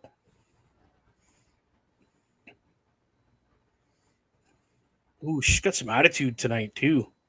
Natty. Love it. She's got that look. She's doing what she did on Saturday, minus the MMA style of wrestling that she was doing. Yep. And I wouldn't mind her incorporating some more of that MMA style she did. Right. Here. Oh, 1, 2. Oh, just missed. I think, my opinion, if you're going to let Natty get a little edgier, get rid of this girly outfit that you have her in with those colors. Get rid of the colors. Put her in the outfit she wore on Saturday. Yeah. Yeah, get her in some black with pink to represent the heart side of her, and let her go absolutely ham. And she, oh my goodness! And Becky instead of like knocked her right out of her shoes. Yeah. Yeah. And instead of like the flashy like coats that she wears to the ring, simple black leather jacket, just like Brett did. Just like Brett and her dad did, yeah. Yeah. Oh, I thought that was the 3 count there. So did I. That was close. But here's the issue within WWE. Natty knows she's nothing more than enhancement talent or a fill-in like this to make the champion look good. And you know what, though? That's not a bad spot to be in at the same time. Not at all. It's not. I'm not, and I'm definitely not harping on it at all. She doesn't have many years left in wrestling, really. Like, let's think about it. No, she doesn't. That's why she's opened the Dungeon 2.0. But here's the thing. I want to see her at least have one more run with the title. Yeah, and through that run, that's where we can do this Natty character that we're talking about, you know? Yeah. 100% my thought, my man. Now, here's a thought too. Like, it probably won't happen like for a little while. But what if she were the one to turn on Maxine and then adopt that character? Right.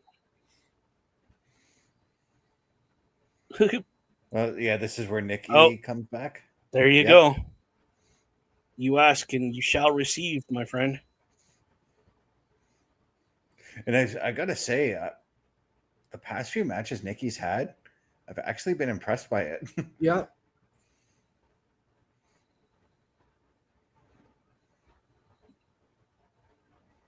The best part was...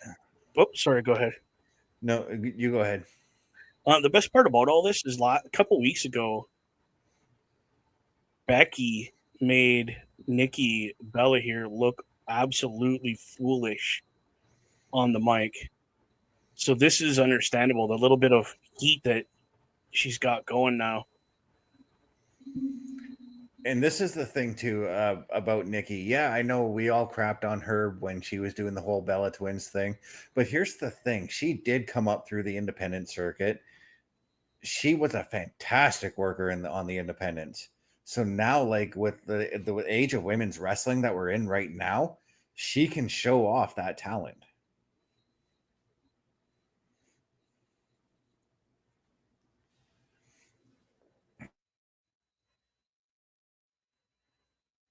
That's my gimmick.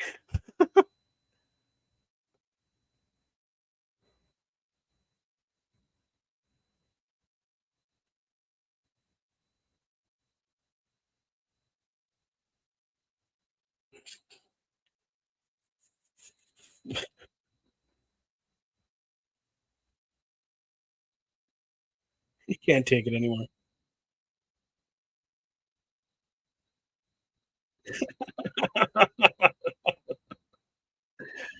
Put them in a steel cage. Let them fight it out.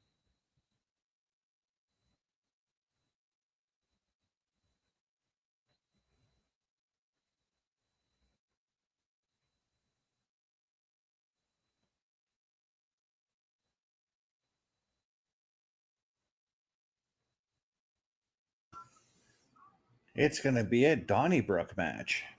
What's that? Basically, anything goes, Extreme Rules, essentially. But from what I remember from the last Donnybrook, it's kind of set up like an Irish pub all around ringside. Yeah. Okay. and they just brawl. So it's a bar fight, basically. Yeah. Just with a ring in the middle of the bar. That's all. Yep. Yeah. I like it. Maybe It's essentially a get a drink CW. It's essentially a CWE show in one match. I'm down for that. And speaking of CWE, OMD, I don't know if you saw the news of who's coming this time around. D.H. Smith Yep. and Chase Owens. Yep. And it's on a Wednesday. Thursday. Last post I saw said Wednesday. It's on October 1st. Which is, how do I? Oh, okay, so it is Wednesday. My bad. So there will not be a PlayStation showcase that episode. Either that or we're just going to do a pre-tape for that week. Yeah.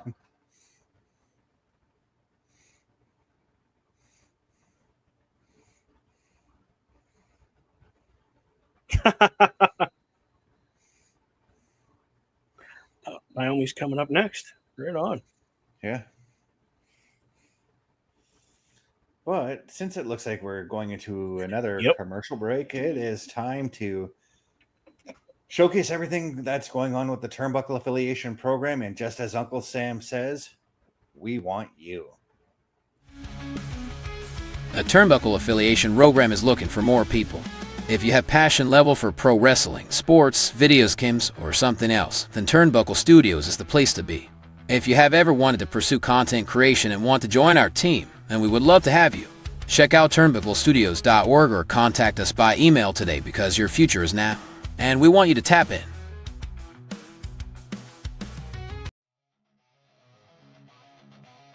Turnbuckle Studios and the Turnbuckle Affiliation Program bring you the week of streams. Monday nights you get the Locker Room Breakdown at 7 p.m. Eastern, followed by the Raw Patrol at 8 p.m. Eastern. Tuesday brings you the flagship show, Turnbuckle Talk, at 8:05 p.m. Eastern. Wednesday we play games with the PlayStation Showcase at 8 p.m. Eastern. Thursday we go TNA when we brace for Impact at 7:55 p.m. Eastern. Friday we secure all details as we answer the call for the SmackDown security detail at 8 p.m. Eastern. The weekend brings you Saturday Night Gaming at 8 p.m. Eastern. On Sundays be sure to catch the Chris Parrish podcast at 12:15 p.m. Eastern, followed by the Boar's Nest at 8 p.m. Eastern. Be part of the shows and join the chat every day.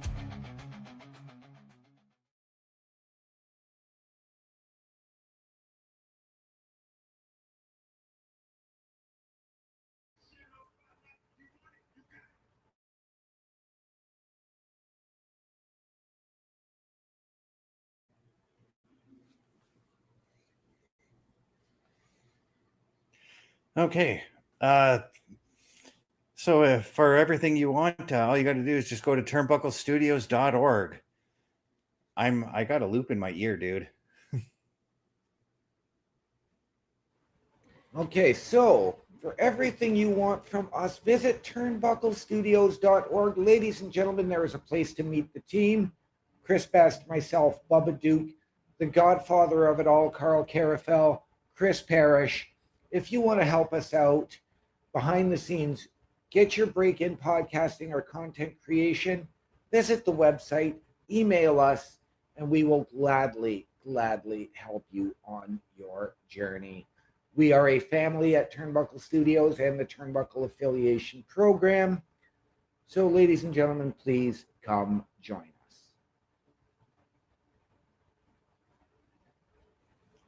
There we go. Sorry, now the loop is cleared. I was listening to the promo, so. Yeah, it's Javon Evans going to be taking on Trick Williams, #1 contendership for the NXT Championship at Heatwave. Yes. Because Heatwave is like, it's this Sunday, so it's a little weird that they're looking for a #1 contendership right now. Yeah. I don't know. If I were NXT, I would have had a #1 contender like 2 weeks ago.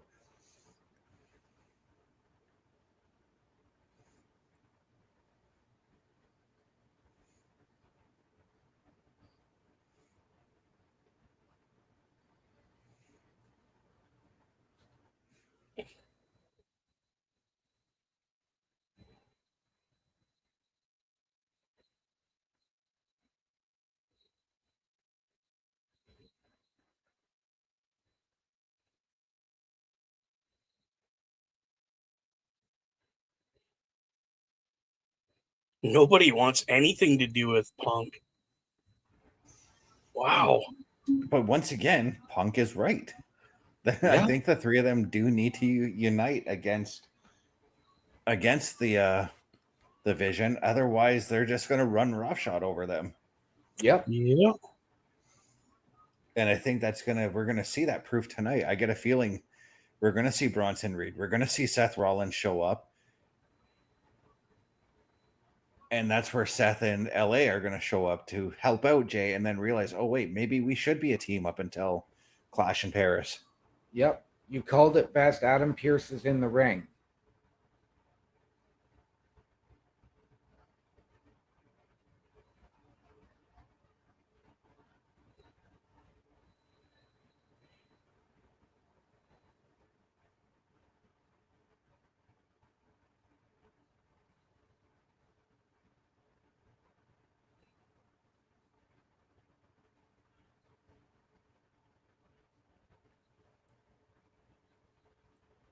I think maybe she's hurt. No, Naomi actually wearing her gear tonight for this announcement. Yeah, I'm wondering now. I might be second guessing a few things in my head right now over this. Do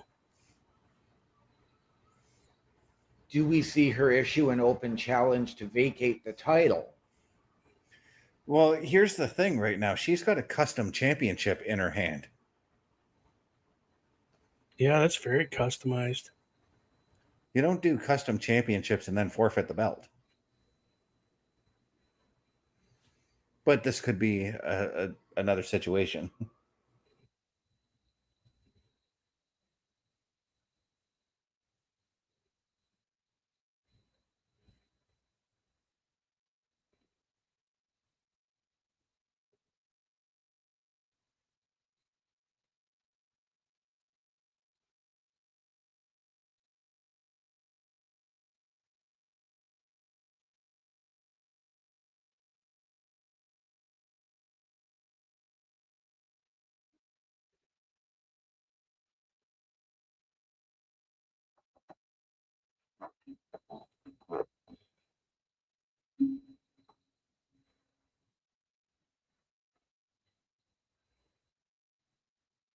They're getting divorced.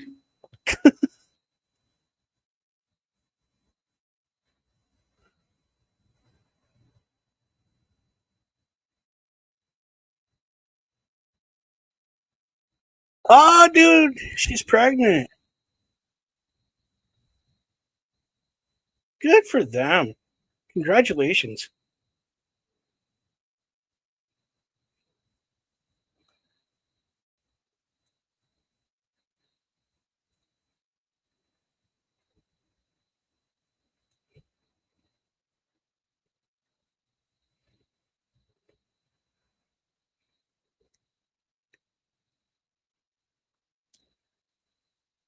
I mean, good for them. That means she's going to vacate that title. She can't wrestle.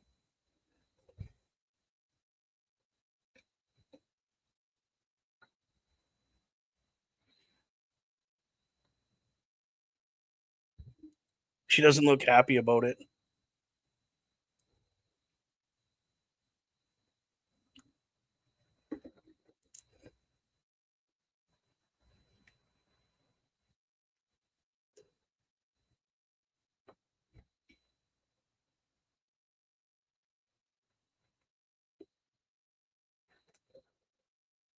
What?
Wow.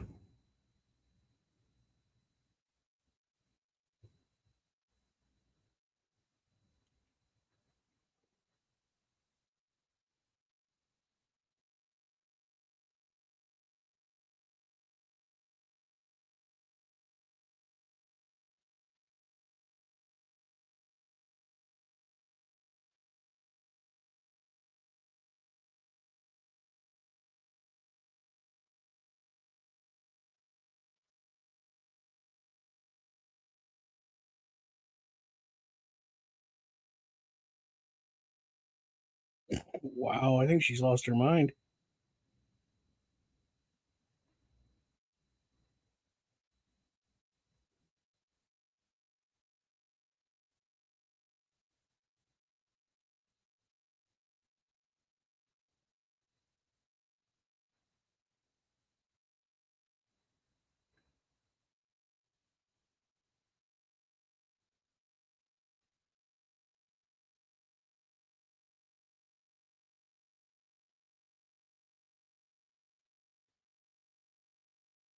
They're chanting "Baby Uso" for y'all that aren't really watching.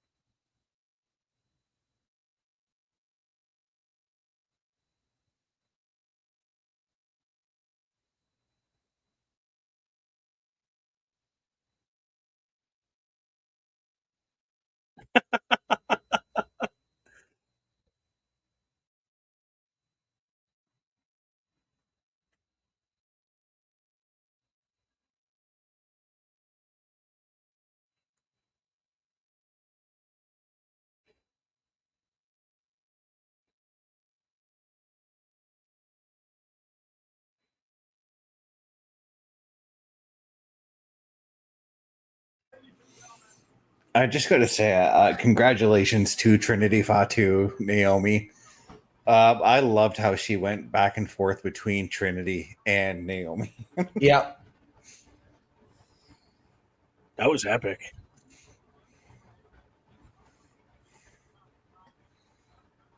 But amazing how she went from heel to babyface so quickly into this heel run. And that's the thing. I was thinking about this when they showed the Stephanie McMahon stuff and they were cheering her on.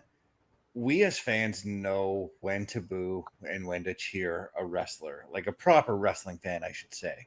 Yes. So like when something like an emotional moment like this for Naomi, we know that like we're still gonna support her, regardless of whether or not she's a heel, regardless if she's a baby face, whatever. We're still going to support her in all of her endeavors, no matter what it is. And she knows that she's got that support. Yes. Also, Rhea's got Roxanne next week. I feel sorry for you, Roxanne. Yes. And next Monday, you can catch the Raw Patrol at the same time, but Raw is live at 3 p.m. Eastern. Yep, we'll still be going live at 8 p.m.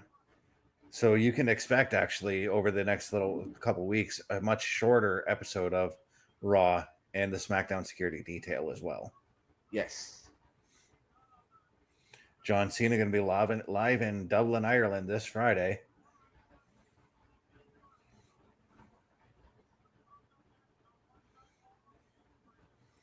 But coming up next, Extreme Rules. The second kind of Extreme Rules are match that we're getting this week.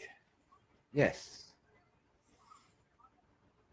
In 48 hours, I should say.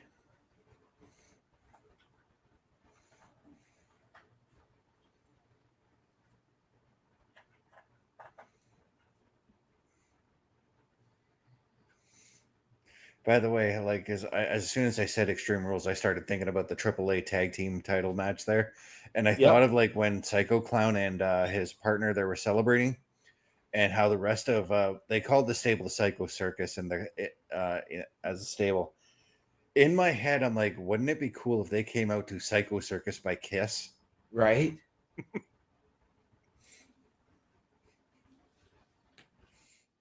As much as that's my least favorite Kiss song, I feel like that could work for that stable.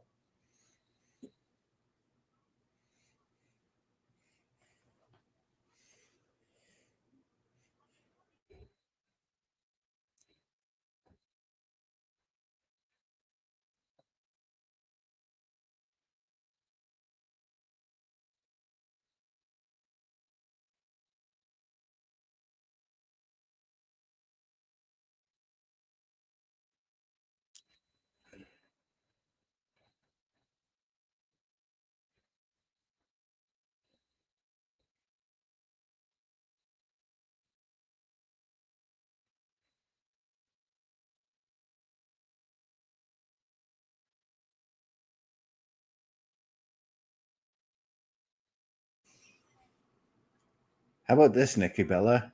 How about no?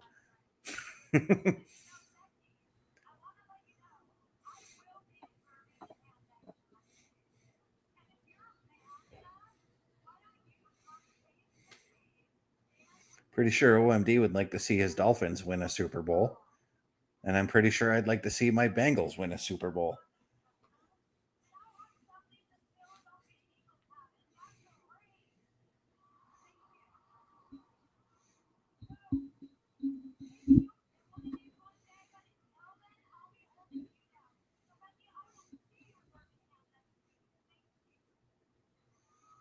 So Becky Lynch can look forward to seeing Nikki Bella in Birmingham, England next week. Yes, that seemed to be called out for a face-to-face though, and not an actual one-on-one match. No, so I get a feeling face lead to Clash in Paris. That's where I'm going with it. Clash in Paris. It's going to happen.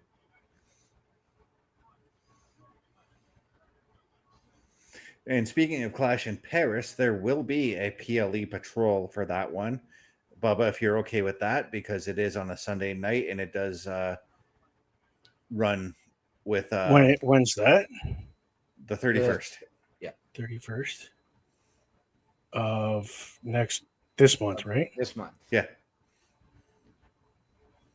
2 weeks from yesterday. I may be working anyway, so by all means. Okay.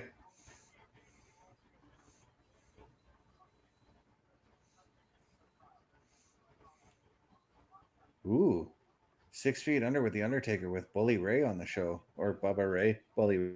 Oh God, that's gonna be explosive.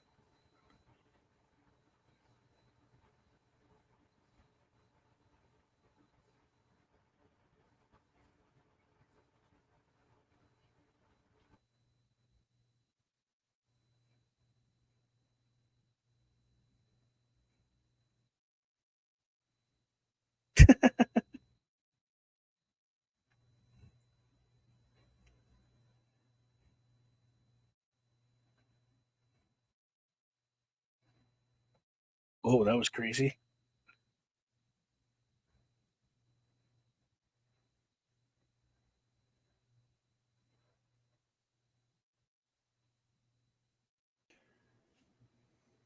Yeah, that was crazy on my end. My everything froze.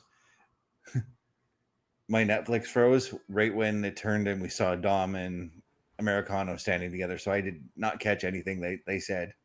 Because next thing you know, Dom was talking to Finn. Yeah. Dom basically said, well, I'm just trying to make sure the Judgment Day always comes out on top. Don't worry about it. Let's go. And then Finn said, well, no, I'll catch up. So everybody else left and Finn is left on his own. Standing back, yeah. So we have seen this throughout the years with the Judgment Day where everybody sort of takes their turn at leader. We saw it with Rhea. We saw it with Damian. We've seen it with Finn. Is this now moving Dom into that de facto leadership role of the Judgment Day? I don't think so, because on Saturday they said Finn is still the leader of the group.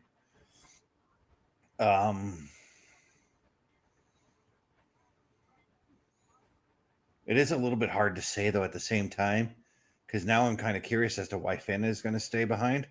Right. Jey Uso out in the ring, doing his best Briscoe brothers impersonation.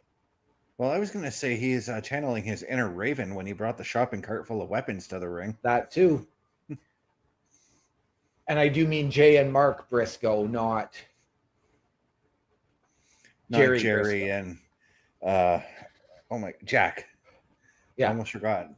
And Parrish is yeeting.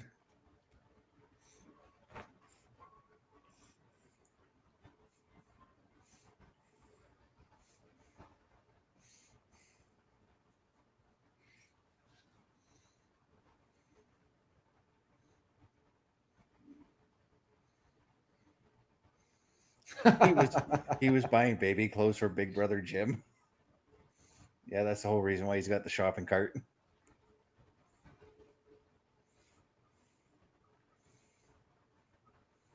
Now Bron Breakker coming out with no weapons, and that's because he himself is a weapon. Yes.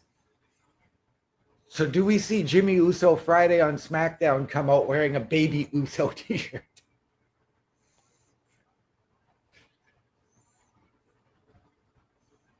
I kind of would like to see Jimmy be the one to like announce it. If it is happening during an episode of Raw or SmackDown. But not similar to the way Sean did it when Triple H and Stephanie had to suddenly leave Raw because Stephanie went into labor. Right. If you remember that episode. Yep.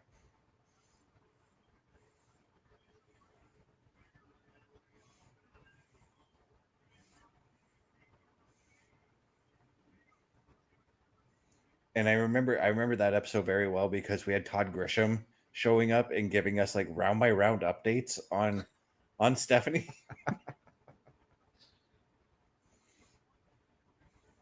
Oh, I like this shot. Yeah.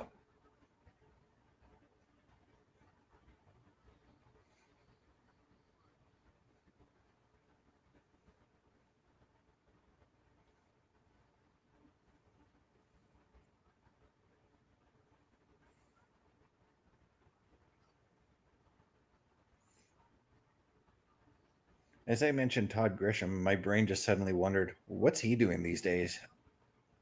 He works for ESPN now, right? I believe he does.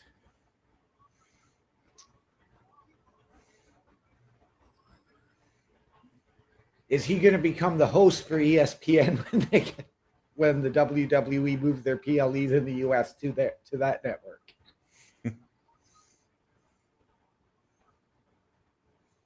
You know what?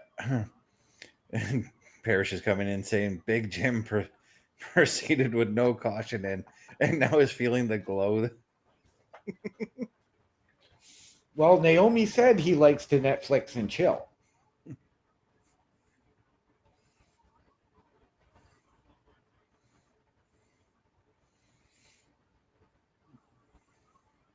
Oh, that did not look like fun. No, it didn't.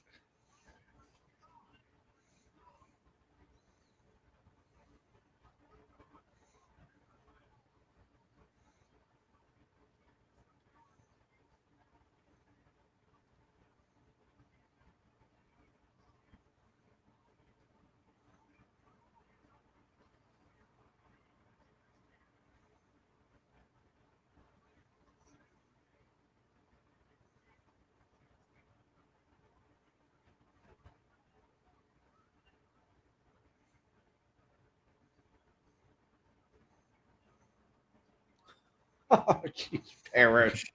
Show of choice, The Big Bang Theory. It might be on Netflix in the States, but up here in Canada, it's on Crave.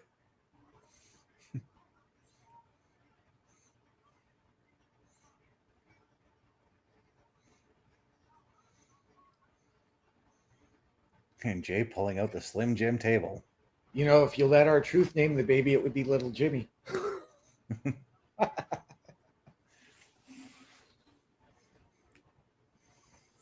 she was doing that too. Oh geez. I'm a little bit concerned for Bron there. He was nursing that knee for a bit there. Yeah.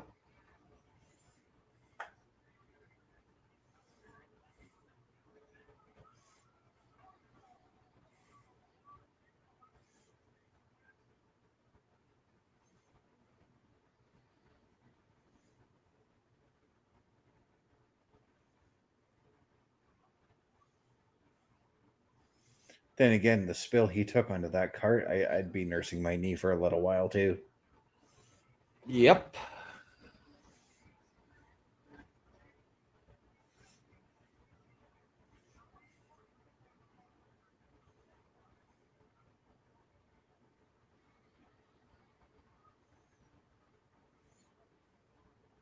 Now comes the toys. Look at him looking at the ref like, dude, you're not going to stop this? Like, I'm hurt.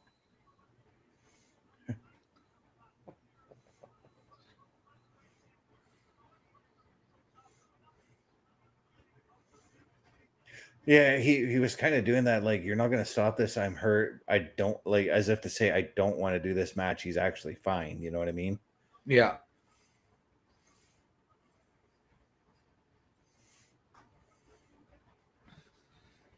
Kind of taking that that cowardly heel way out, as it were. Yeah. You know.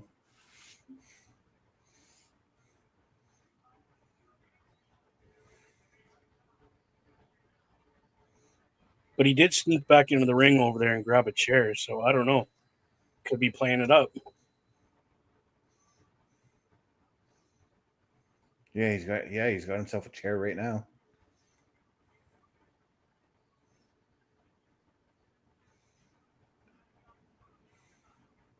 Unless he's actually hurt and just doing the stubborn wrestling thing where he's actually injured and wrestles the entire match.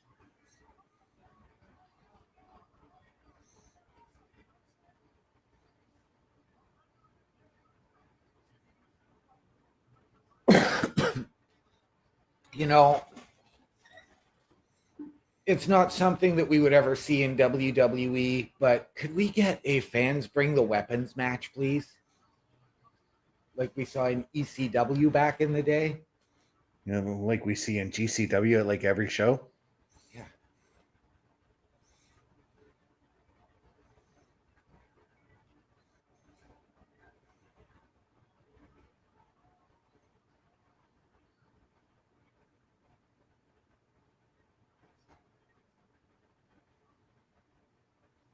Well, he seems to be walking around fine on that knee now. So I went back and looked at the footage. His knee hit the edge of the garbage can and kind of just so kind it of probably not tweaked the knee, but you're gonna it's gonna hurt. Yeah, his knee's gonna bug him for at least a week or so. Yep. He'll end up with a bruise and he'll walk it off. He's a big boy.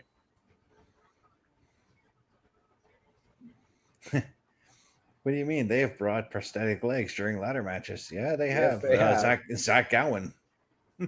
Yep. But I think he's referring to the triple threat TLC match on SmackDown a while back. Yeah. Or the time when Diesel and Kevin Nash, when Diesel and Shawn Michaels had a title match. It was Shawn's first title defense after winning it from Brett, and they took the leg of Mad Dog Vachon and used that as a weapon. Yep.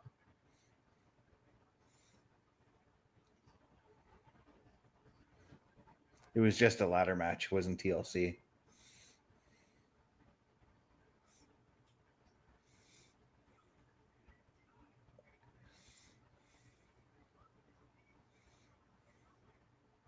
Which, by the way, when I remember when that happened, not keep in mind, I didn't really know the history of Mad Dog Vachon, but I was upset that Diesel did that. I thought it was a disgusting move.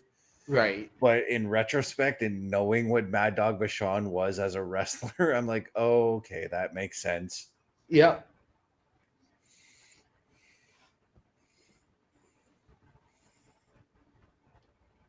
But right now, Braun is feeling the sting off that Irish whip into the chair.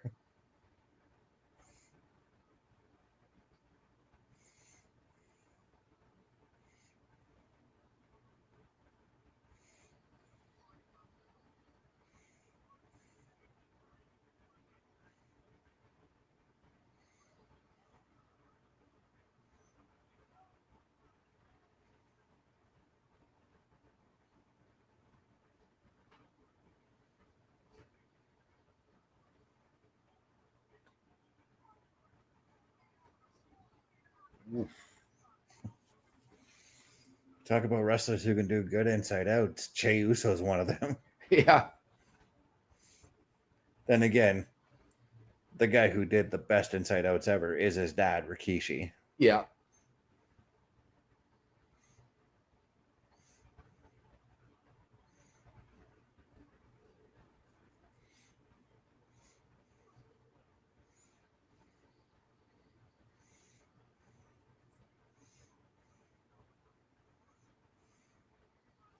What has Braun got planned with those chairs? Jim prefers the inside. Wow. Vicious gut buster on the top of those chairs.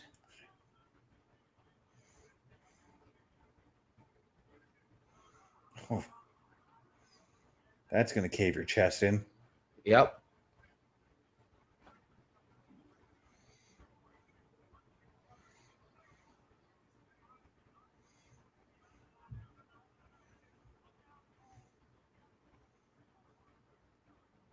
This is how you know his knees aren't hurt and his legs aren't hurt. With the way he jumped up like that? Just sore. Yeah. They're just sore, but Yeah, a couple days he'll be fine. He's probably just going to have slight bruising on his knee. Which even that's not fun, I will admit, because being a big, tall guy myself, my knees, I have constant knee issues, so...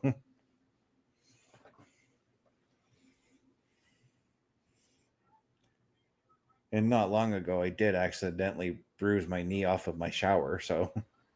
Yeah. Well, you remember how bad my knees used to be, constantly popping in and out at camp. I used to target your knees in our matches sometimes. You did the same to me, so... Oh, I know. Oh, I know. But I mean, we could be, going for a walk and chilling on the rocks and having a smoke, and my knee would just go boom, out and back in.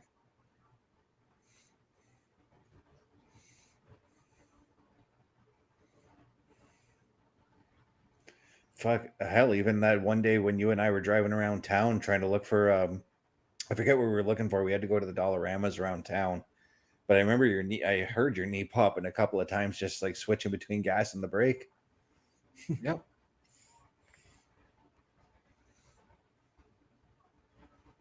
Oh, it was when I came over to help you out with your production setup, I think it was. No, because my knees have been fine since I dislocated my right knee in high school. Wrestling. Who's winning right now? None of them. They're both down on the ground. The referee is the one winning. Right now, Seth Rollins is winning because one of his competitors is being taken out for the match.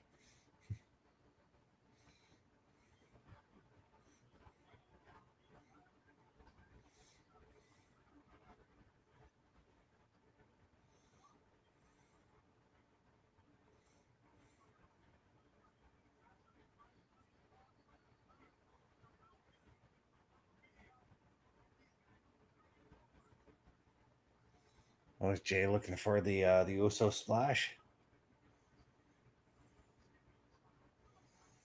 I think he is, but Braun's not going to allow that to happen. Nope.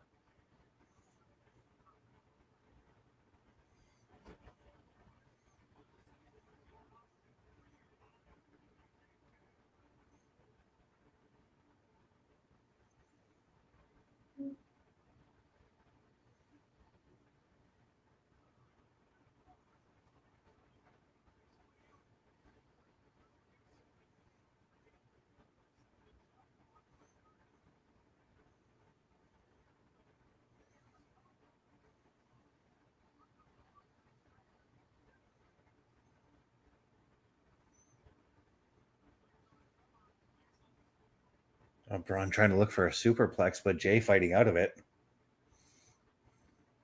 And the Samoan headbutt.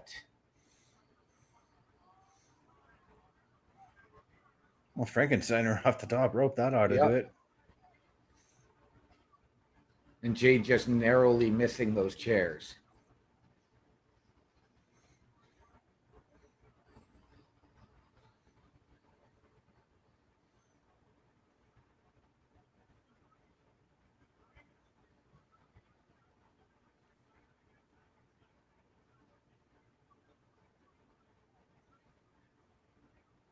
Well, for a second, I thought Jey was busted open.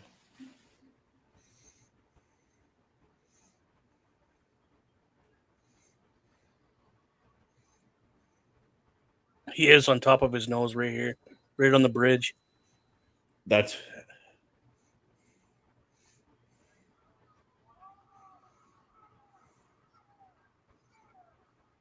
I mean, we talk about how explosive Bron Breakker is with his spears, but sometimes Jey Uso can be explosive with it too. Yep.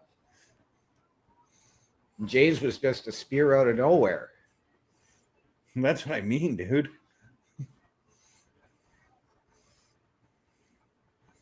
And he caught Braun full speed. Like Braun was well, I wouldn't say full speed. Braun was probably about half speed there.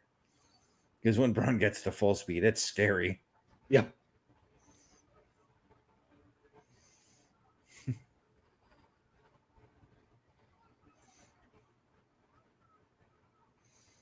Oh, he's looking for the Uso splash again.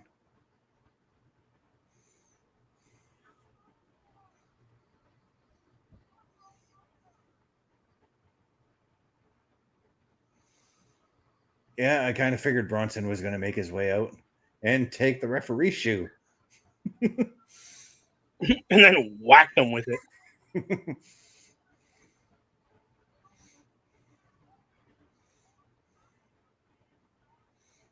And there's no disqualification in this match, so That's right.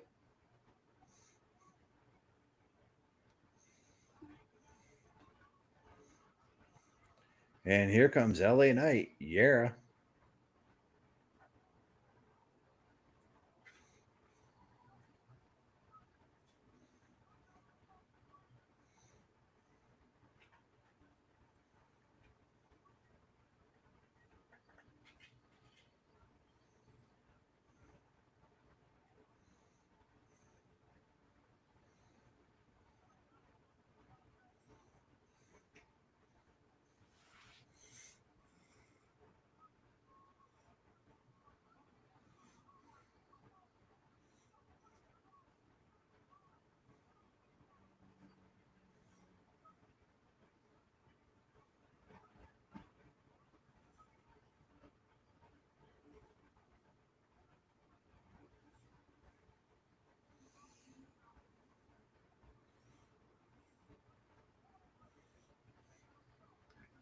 Oh, Seth Rollins now.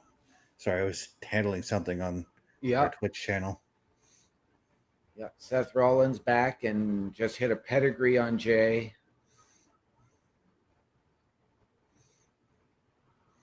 And here comes Punk now.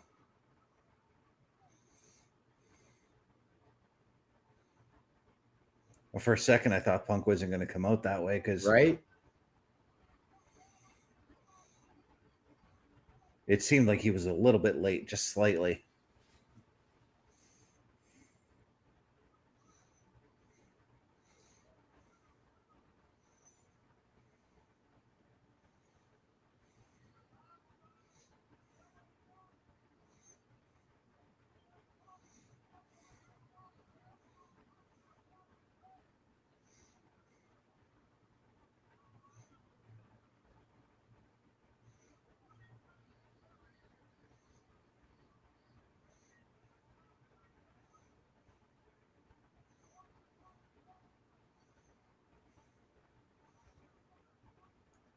LA Knight goes through the table. Courtesy of CM Punk via Seth Rollins, though. Yeah. Punk just shrugs it off. Well, all he sees is red, and he just wants to go after Seth Rollins. Yep.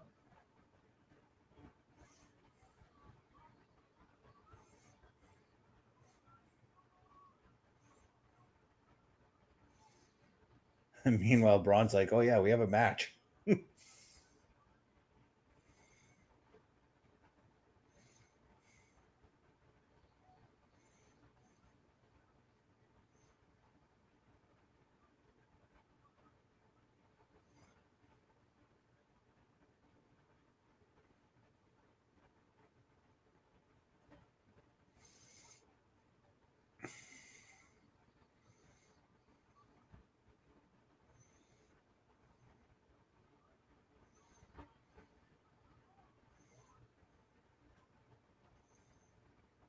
Are we going to see an Uso splash through the table, maybe?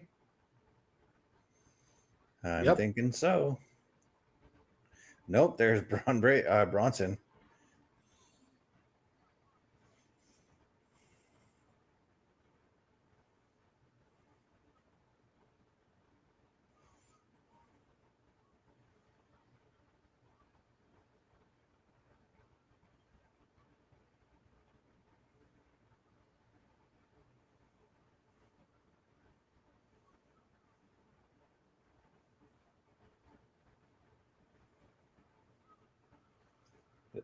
Hey, look at that. Look who's on his way to the ring, the OTC.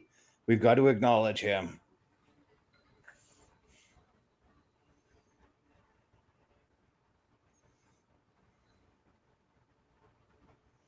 He's going to come through the crowd. You watch. Look. Right here, Breakker's going to get speared. Bam. Oh. Yeah, buddy. I mean, we were talking about this earlier. We've got to set up something for Roman at Clash in Paris because, again, this is a Paris show. You kind of, when you're doing one of these European pay-per-views, you kind of want all of your top stars. Yeah.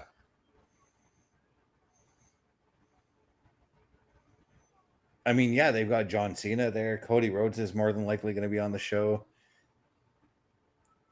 But Roman Reigns could sell tickets too. Yes, he can.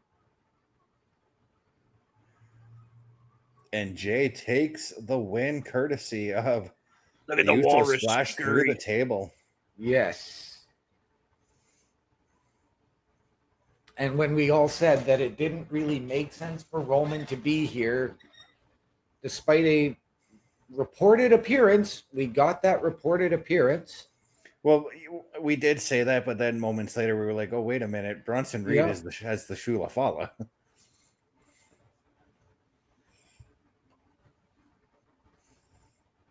And Bronson and Braun don't really have anything for a Clash in Paris. So either one of them could take on Roman. Yep.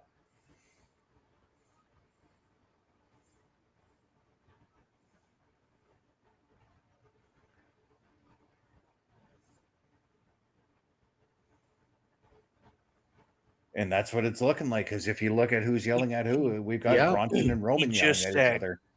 Roman Reigns says, see me in Paris if you are man. And this is where I think it's going to go.